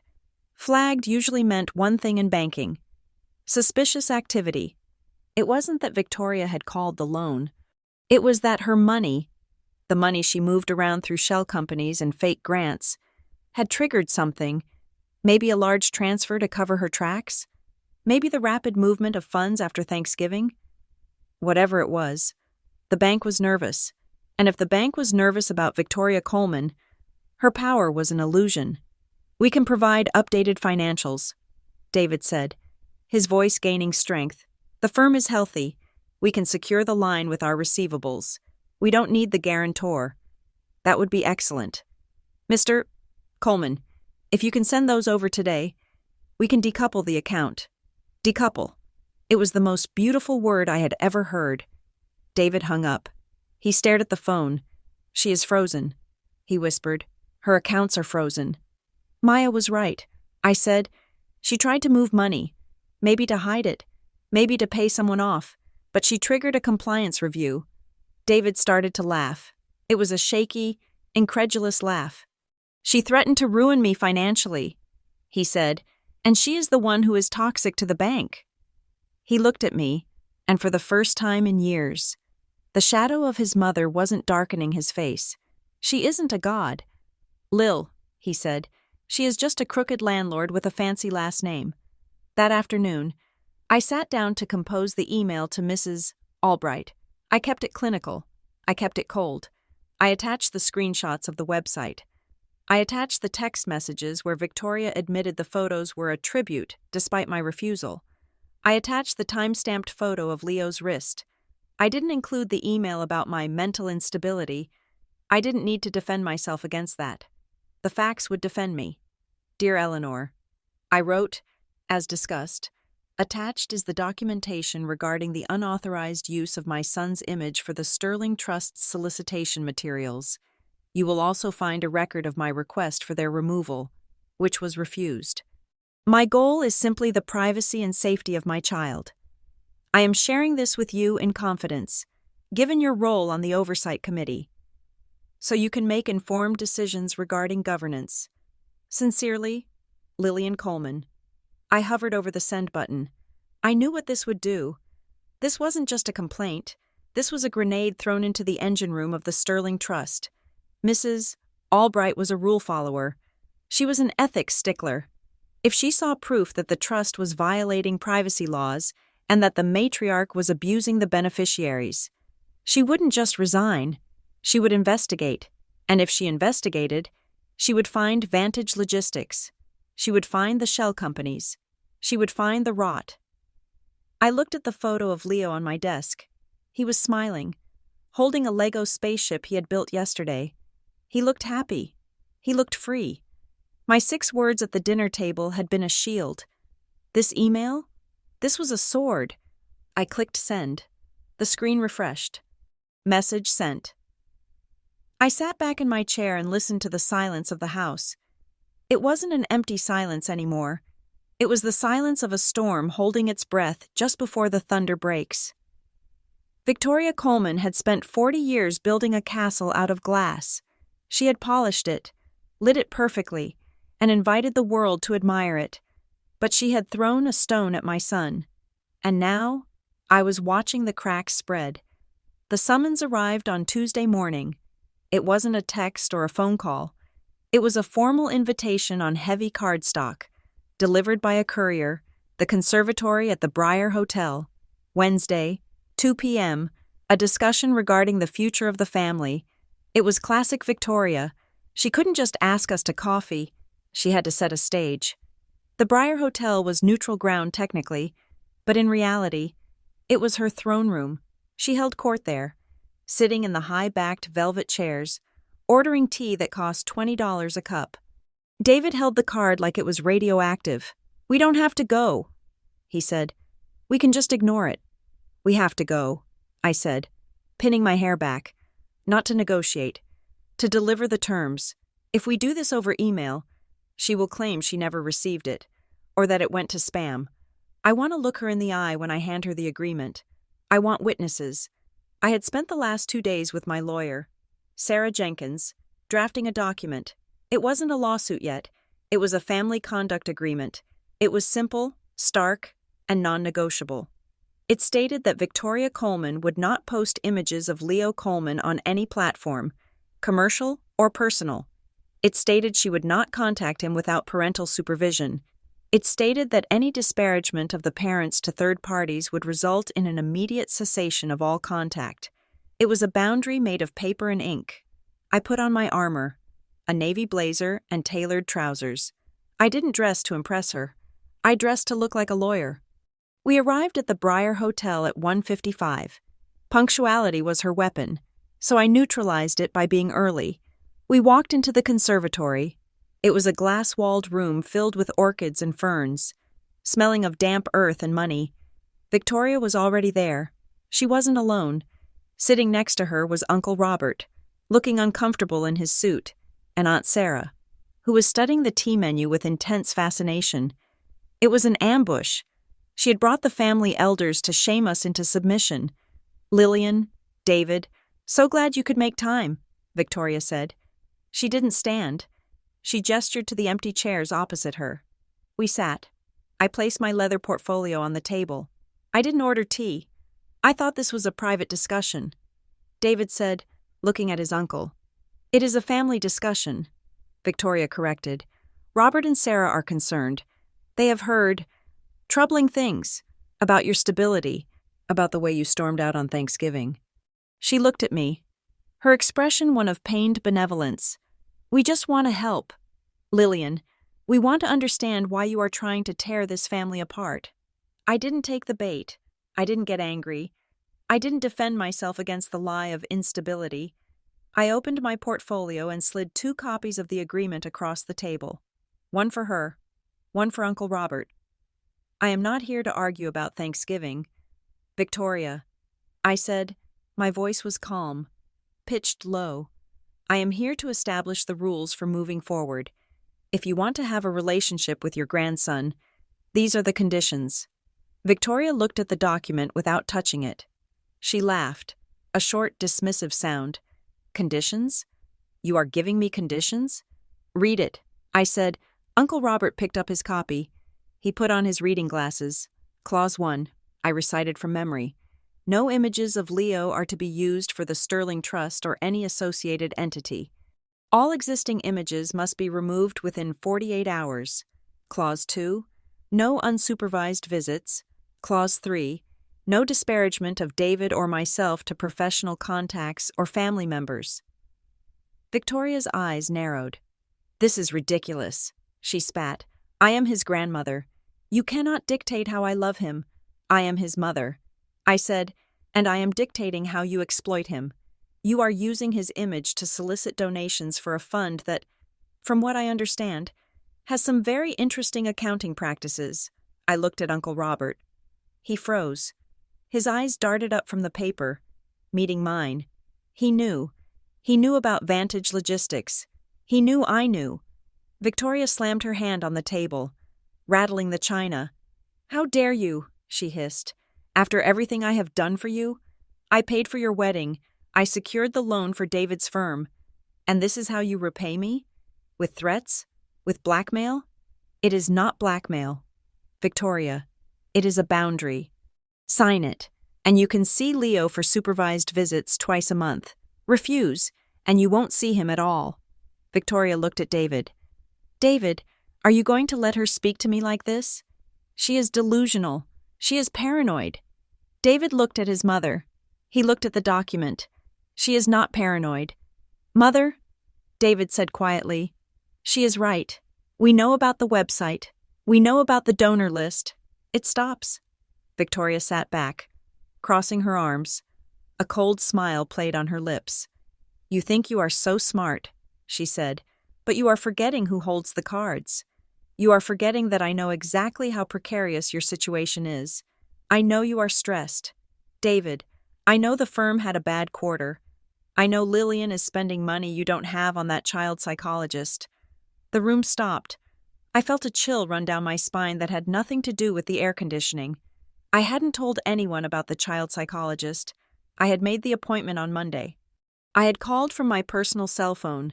I had paid the deposit with my personal credit card. I hadn't even told David the name of the doctor yet, just that I found someone. "How do you know about the psychologist?" I asked. Victoria waved a hand airily. "Oh, one hears things. Briar Glen is a small town." "No," I said. I leaned forward. "Doctor, Evans is in the city. She is 40 minutes away." Nobody in Briar Glen knows I called her. I didn't tell David her name. I looked at David. Did you tell her? David looked bewildered. I didn't know her name. Lil, you just said you booked an appointment. I turned back to Victoria. So how do you know? I asked. How do you know we are seeing a psychologist? Victoria's confidence faltered for a fraction of a second. She reached for her tea. Does it matter? The point is, Leo is clearly troubled if he needs therapy, which proves my point that your parenting is failing. It matters, David said. His voice was rising. He stared at his mother. He pulled out his phone. He tapped the screen furiously. My phone, he whispered. We are on the family plan, the one you set up 5 years ago. He looked up, his face pale with realization. You have the login, don't you? You have the cloud backup password. Victoria sniffed. I pay the bill. David, it is my account. I have a right to ensure the data usage is appropriate. You are reading our texts? David shouted. The sound echoed in the glass room. Heads turned at nearby tables. You are reading my wife's private messages? You are tracking her calls? I was concerned, Victoria snapped. Dropping the pretense, I knew she was hiding things from me. I have a duty to protect this family from secrets. David stood up. His chair scraped loudly against the floor. It wasn't fear on his face anymore. It was disgust. Pure, unadulterated disgust. You are sick, he said. David, sit down, Uncle Robert said nervously. People are watching. Let them watch, David said. He looked at his mother. I defended you. For years. I told Lillian you were just difficult. I told her you meant well. But you are spying on us? You are stalking my wife? I am protecting my investment, Victoria yelled. I have hundreds of thousands of dollars invested in your success. David, I have a right to know if your wife is mentally unstable and dragging you down. David looked at her as if she were a stranger. She is not the one dragging me down, he said. He reached into his pocket, took out his phone, and dropped it into her teacup. The tea splashed over the white tablecloth. The phone sizzled and went black. Keep the plan, David said. Keep the money. Keep the loan. I am done. He turned to me. Let's go. Lil? We walked out. We left the agreement on the table. Unsigned. We left Uncle Robert wiping tea off his suit. We left Victoria staring at the submerged phone, her mouth open in shock. We walked out to the parking lot. David was shaking. He walked to the nearest trash can and kicked it, hard. Damn it, he screamed. Damn it. I walked over to him. I put my hand on his back. She has been reading everything, he whispered. Every text, every email, for years. I know. I said, I feel violated. He said, I feel naked. We will get new phones today. I said, new numbers, new carriers. She is cut off. David, completely. David looked at me. There were tears in his eyes. I am sorry. Lil, I am so sorry I didn't see it. We got in the car. As we drove away from the Briar Hotel, my phone buzzed. It was an email, not from Victoria, from Eleanor Albright. Lillian. It read, I thought you should know. I submitted your documentation to the Oversight Committee this morning, but I wasn't the first. There was an anonymous whistleblower complaint filed 3 weeks ago regarding the grant allocation to Vantage Logistics. The committee has voted to launch an immediate external audit of the Sterling Trust. They are freezing all discretionary disbursements effective today. I read the email to David. He started to laugh.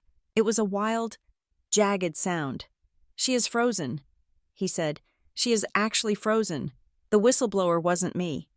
I said, someone else turned her in. Vantage Logistics. David said, Uncle Robert, he probably got scared. He probably saw the walls closing in and tried to cut a deal. We went straight to the mobile store. We bought 2 new phones with prepaid plans. We changed our email passwords. We initiated 2-factor authentication on everything. We went dark. The silence lasted for 48 hours. Then, the bribery began. It arrived via a courier. A thick envelope addressed to David. Inside was a check. It was for $50,000. Attached was a note, handwritten on Victoria's personal stationery. David, I know emotions were high on Wednesday. I forgive you for the outburst. I know you are under financial strain. Please accept this to help with the firm's cash flow. I have also spoken to the bank. The guarantee issue is resolved. I will handle it. All I ask is that we put this ugliness behind us. The gala is on Saturday. I have reserved the head table. I need you, Lillian, and Leo to stand with me during the tribute. It is vital for the family image. Please do not let me down. Love, Mother. David held the check. $50,000. It was enough to cover our mortgage for a year. It was enough to pay off the credit cards. It was enough to breathe. She is buying us, David said. She is buying our silence about the audit. She needs us on stage to show the donors that everything is fine. I took the check from his hand. I walked to the shredder in his home office. Lillian, wait, David said. I looked at him. Do you want to take it? I asked. Do you want to take the money and stand on that stage and let her win? Do you want to sell your son for $50,000? David looked at the check. He looked at the shredder.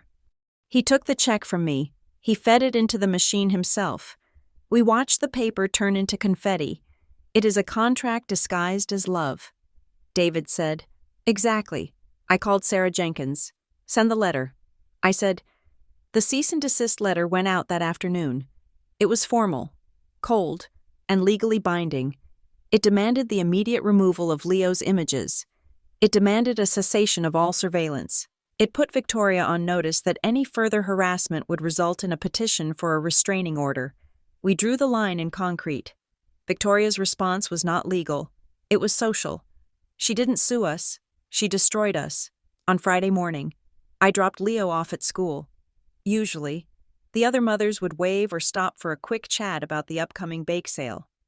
Today, they looked away. I saw a group of 3 mothers standing by the gate, women I had known for 4 years. As I approached, the conversation stopped abruptly. They scattered like birds.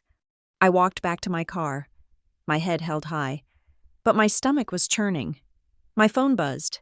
It was a text from a mom named Becky, one of the few who wasn't in Victoria's inner circle. Lillian, I don't know what is going on, but you need to know what people are saying. Victoria called the PTA president. She said you are having a mental health crisis and that you have been aggressive with Leo. She said she is trying to get custody to protect him. People are scared. Lillian, I sat in my car, gripping the steering wheel. Aggressive with Leo. She was projecting. She was taking her own sin and painting it onto me. It was the ultimate narcissist move. She was trying to isolate me. She wanted me to feel so alone, so shamed, that I would crawl back to her for protection. I didn't crawl. I went home. I hugged Leo when he got off the bus. I checked his homework. I made dinner. I kept my world small. Just me, David, and Leo, the fortress. But the silence from the outside world was deafening. No invitations, no texts, just the cold shoulder of a town that decided it was safer to believe the rich. Powerful grandmother than the unstable daughter-in-law. Friday night. The doorbell rang. I checked the peephole. It wasn't a courier. It was a woman I hadn't seen in 3 years. Catherine, David's sister. She was standing on the porch, wrapped in a trench coat, looking over her shoulder as if she expected to be followed. I opened the door. Catherine, can I come in? She asked. Her voice was tight. I stepped back. She walked into the hallway, bringing a gust of cold air with her. David came out of the kitchen, stopping dead when he saw her. Cat? He said. Catherine looked at her brother. She looked tired. There were lines around her eyes that hadn't been there the last time we saw her. She said, I heard what happened at Thanksgiving, and I heard about the check she sent you. How do you know about the check? David asked. Because she sent me one too. Catherine said, 3 years ago, when I tried to leave. She reached into her bag and pulled out a thick file folder. I didn't take the money, David, but I kept the emails. I kept the voicemails. I kept everything. She handed the folder to me. I opened it. It was a catalog of horrors. Emails from Victoria threatening to sue for grandparents' rights. Texts threatening to call Catherine's boss and claimed she was stealing from the company. Photos of Catherine's daughter, taken by a private investigator, sent to Catherine with the caption, "I am always watching. She does this to everyone," Catherine said, her voice shaking. "She did it to me. She did it to Cousin Mike. She tried to do it to Uncle Robert, but he folded. He became her accomplice to make it stop." "Why are you here now?" I asked. "Because she called me yesterday," Catherine said. "She told me to come to the gala.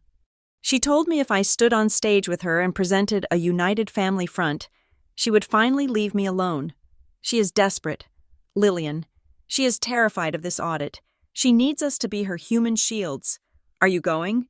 David asked. Catherine looked at me. "No," she said. "I am done hiding. I am giving this to you. Use it. Give it to your lawyer. Give it to the auditor. Burn her down. Lillian. For all of us." I looked at the file. It was the smoking gun. It proved a pattern of harassment, stalking, and extortion that went back a decade. It proved that Victoria's love was nothing more than a system of control maintained by terror. "Thank you, Catherine," I said. Saturday morning, the day of the gala.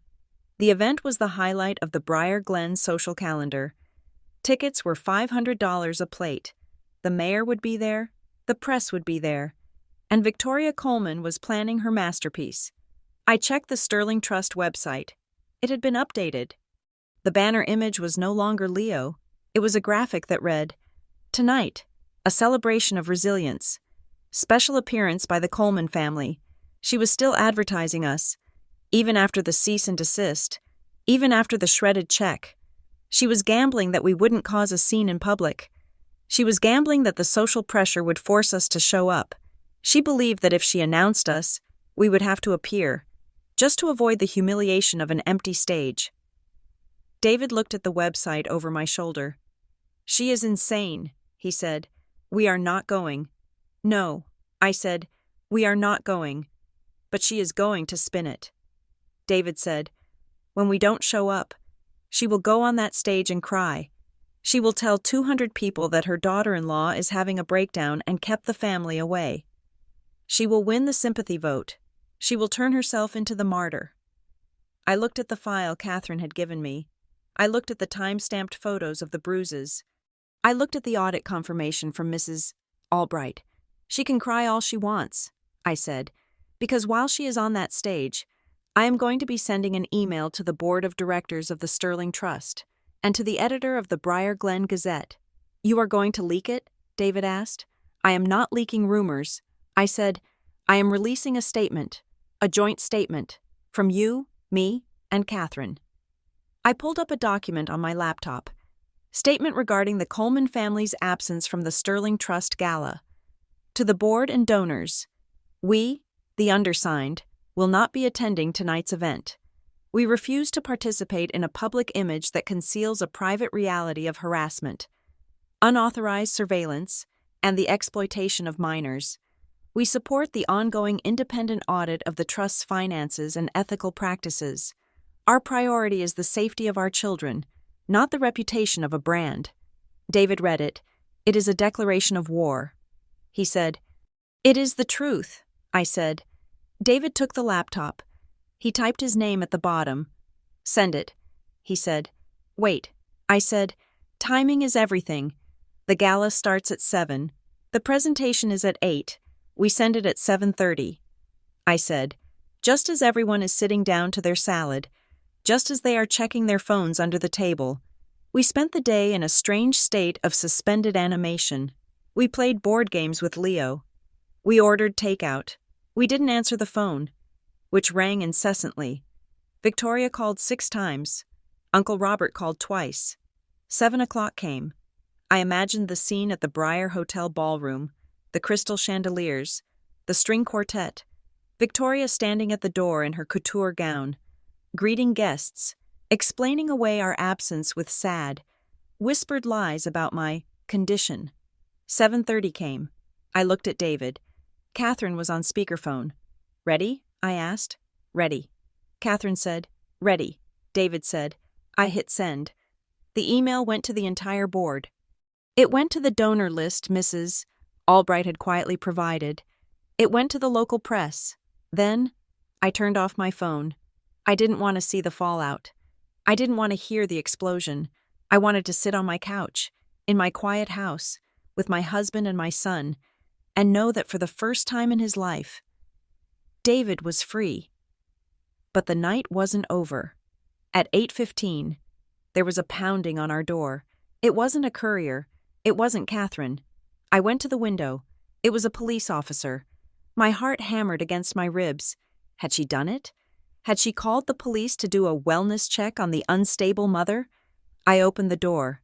"Mrs. Coleman?" the officer asked. "Yes, we received a call regarding a disturbance at this address," he said, "a report of a domestic dispute involving a weapon." I stared at him. The house was silent. Leo was watching a movie. "There is no disturbance."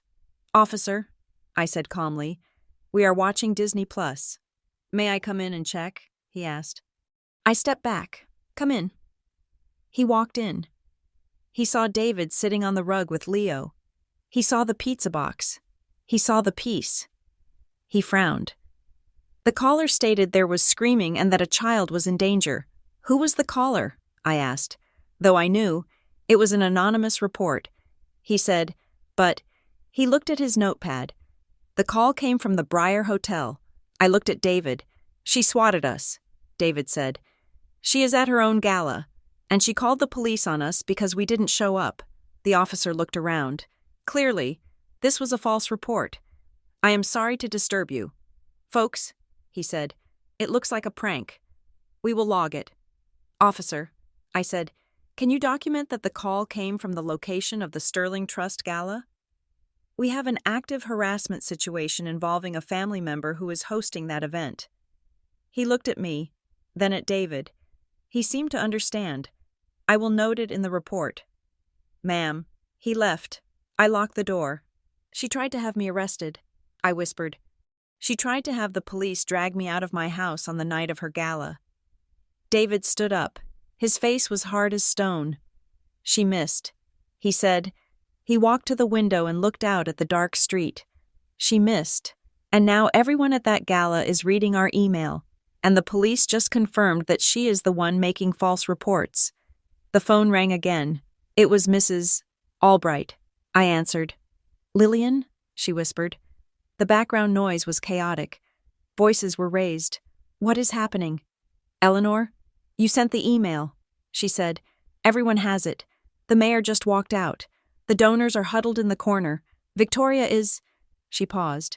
"Victoria is on the stage. Lillian. She is demanding that the microphone be turned back on.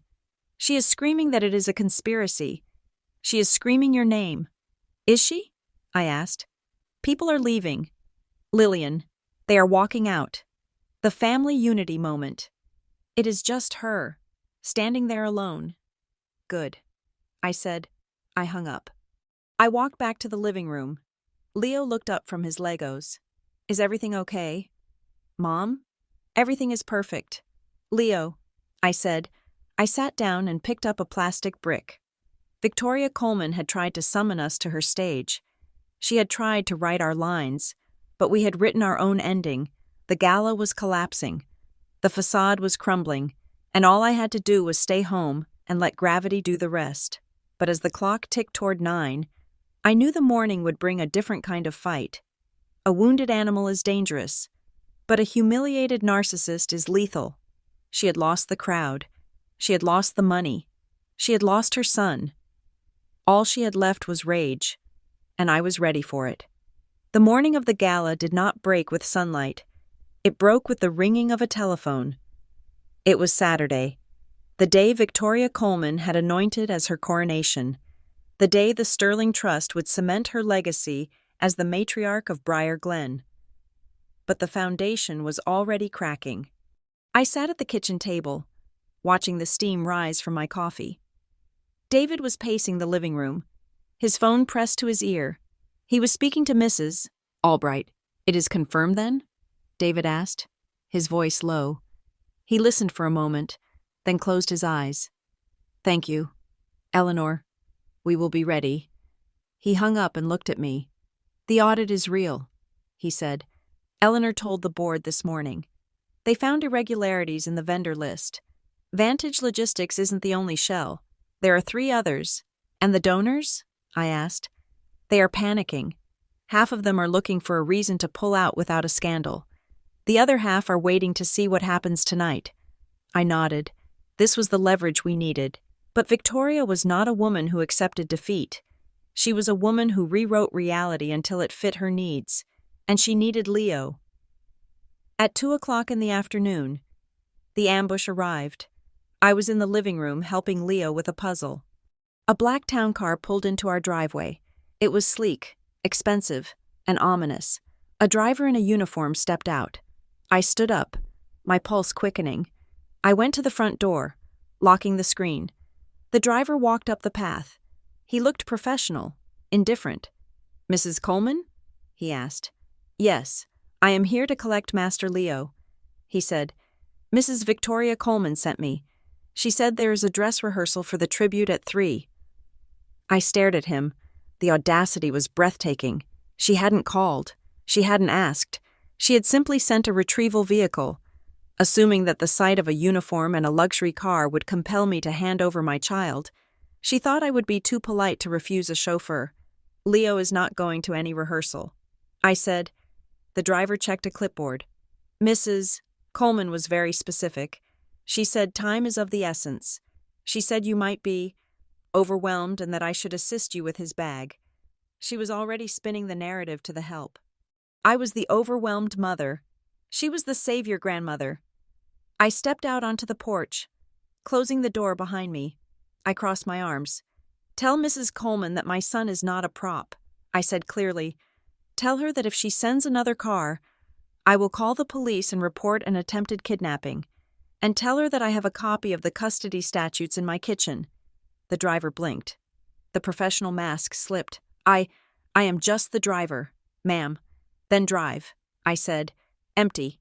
He hesitated, then turned and walked back to the car. I watched him leave. I went back inside.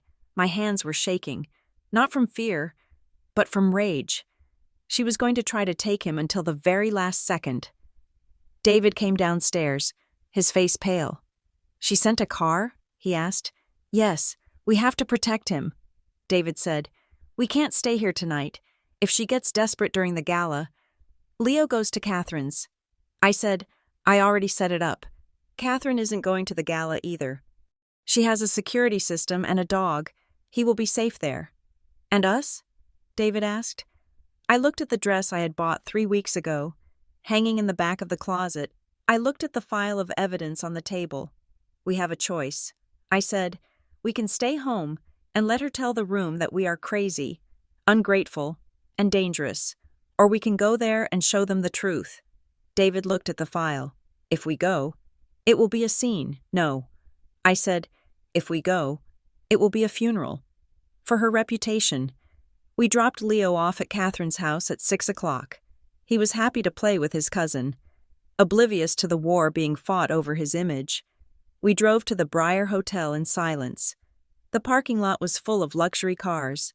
Valets were running back and forth. The air smelled of expensive perfume and exhaust. We didn't use the valet. We parked in the back. We walked to the main entrance.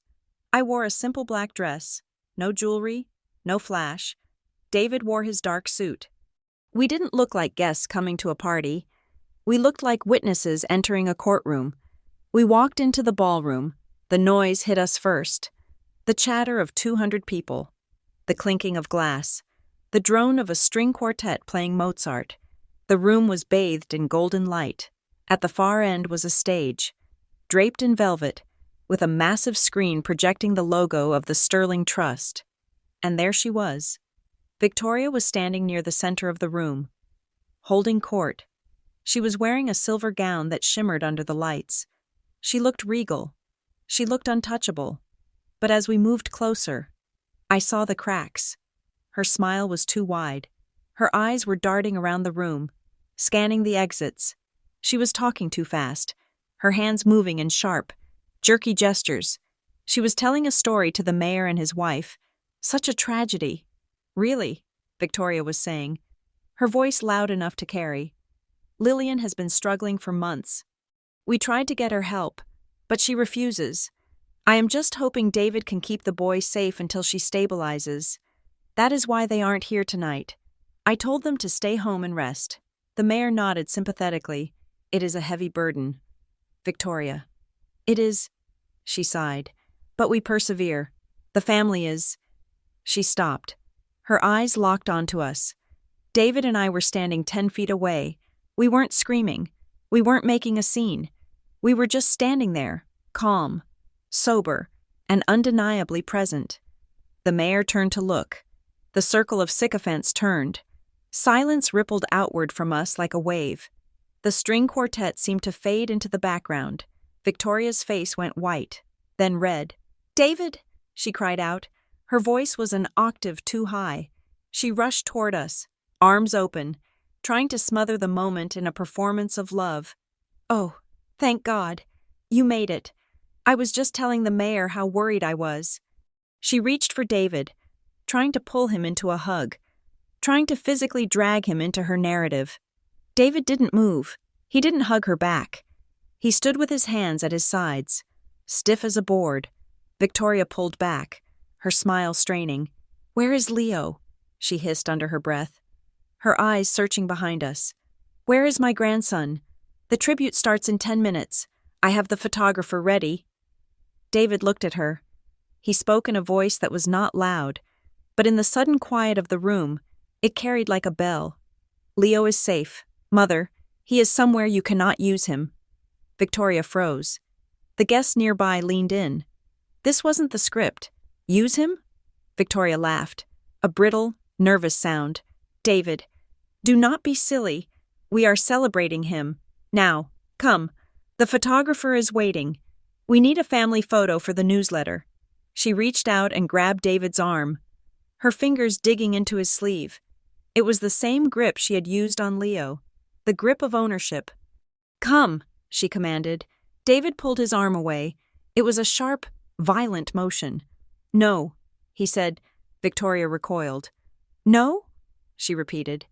Her voice lost its sweetness. It became the voice from the dining room, the voice of the tyrant. "You do not say no to me.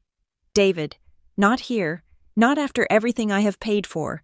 You will get on that stage, and you will smile, or so help me God." She stopped, realizing too late that she wasn't in her kitchen. She was in a ballroom, and people were watching. David straightened his tie. He looked at the mayor. He looked at the donors. "You paid for nothing. Mother," David said, "you bought a loan guarantee to control me. You bought an award to launder money to Uncle Robert. And you tried to buy my son's image to cover it up." A gasp went through the room. Victoria's eyes bulged. "Silence him!" she shrieked, turning to the security guard near the door. "He is having an episode. Get him out." The guard hesitated. He looked at David, who looked perfectly sane. "I am not having an episode." "Victoria," David said, "I am resigning. From the family business, from the secrets, and from you." Victoria turned to me. Her eyes were full of pure, unadulterated hate. "You," she spat. "You did this. You poisoned him. You are a cancer in this family.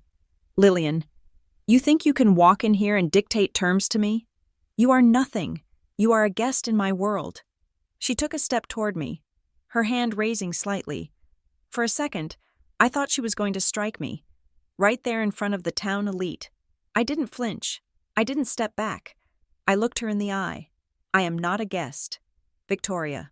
I said, "I am a mother." I took a breath.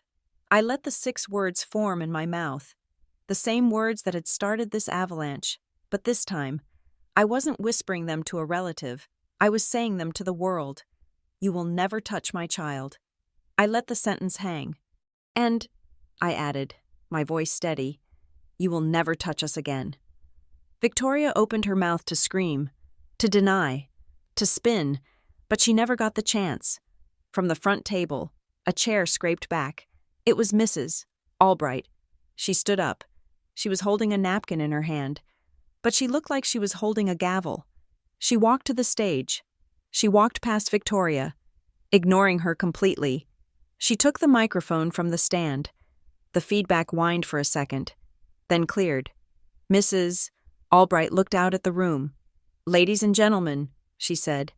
Her voice was shaking, but determined. "I am Eleanor Albright, chair of the Oversight Committee." Victoria spun around. "Eleanor, what are you doing?" Mrs. Albright ignored her.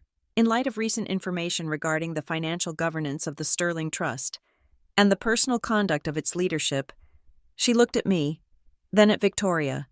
"The community board is suspending all matching grants effective immediately. We are also accepting the resignation of the entire board of directors pending the results of the external audit." The room erupted. It wasn't applause. It was the sound of social collapse, chairs moving, voices rising, phones flashing. Victoria stood alone in the center of the floor. She looked at Mrs. Albright. She looked at the donors who were already turning their backs, checking their coats, distancing themselves from the blast radius. She turned to David. "Fix this," she screamed. "David, fix this! Tell them!" David looked at his mother. There was no pity in his eyes, only a deep, exhausting relief. "There is nothing to fix. Mother," he said, "it is broken. It was always broken." He took my hand. "Let's go home. Lil." We turned and walked toward the exit. Behind us, Victoria was still screaming. She was blaming me. She was blaming the liberal media. She was blaming the bank. She was grabbing the arm of the mayor, who was pulling away from her in disgust. She was the queen of nothing. We walked out into the cool night air. The valet looked at us, confused that we were leaving so soon. We got into our car. David didn't start the engine immediately. He sat there, gripping the steering wheel, staring at the brick facade of the hotel. "Is it over?" he asked. "The gala is over." I said, "The reputation is over." "But she isn't," he said. "She will sue. She will fight. Let her." I said, "We have the truth. We have the audit. And we have each other." David turned to me. "I should have done that years ago." He said, "I am sorry it took you standing in front of me to make me move." I touched his face.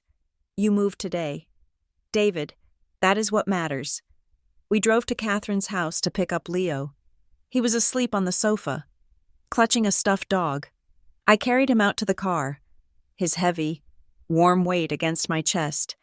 He smelled of shampoo and innocence. He didn't know that his inheritance was gone. He didn't know that his grandmother was currently imploding in a ballroom 5 miles away. He just knew that his mom and dad were there. We drove home. The house was dark when we arrived. I carried Leo up to bed. I tucked him in. I went downstairs. David was sitting in the kitchen, pouring 2 glasses of water. No wine, no beer, just water. He pushed a glass toward me. "What now?" he asked. "Now we rebuild," I said, "on our own land, with our own money." "It is going to be hard," David said. "We might lose the house if the firm takes a hit from the scandal." "We might." I agreed. "But it will be our choice." I took a sip of water. I thought about the 6 words. "You will never touch my child." I had meant them as a shield, but they had become a key. They had unlocked the prison we had been living in for a decade. I looked at my husband. He looked tired, but he looked real. The gloss was gone. The performance was over. "We are free." "David," I said. He nodded slowly. "Yeah, we are." Outside, the wind howled through the trees of Briar Glen, shaking the manicured hedges and the perfect fences. But inside, the house was steady. The story of the Coleman family was no longer a tragedy written by a tyrant. It was a blank page, and for the first time in my life, I couldn't wait to write what happened next. Thank you for listening to this story. I hope Lillian's journey resonated with you. It is a reminder that the strongest boundaries are often spoken quietly, and that protecting those we love is the bravest thing we can do. I would love to hear from you. Where are you listening from today? Have you ever had to draw a hard line with a family member to protect your peace? Do you think David redeemed himself in the end? Please leave your thoughts in the comments below. And if you enjoyed this story, please subscribe to Revenge Stories for more tales of justice. resilience, and turning the tables. Until next time, keep your boundaries strong.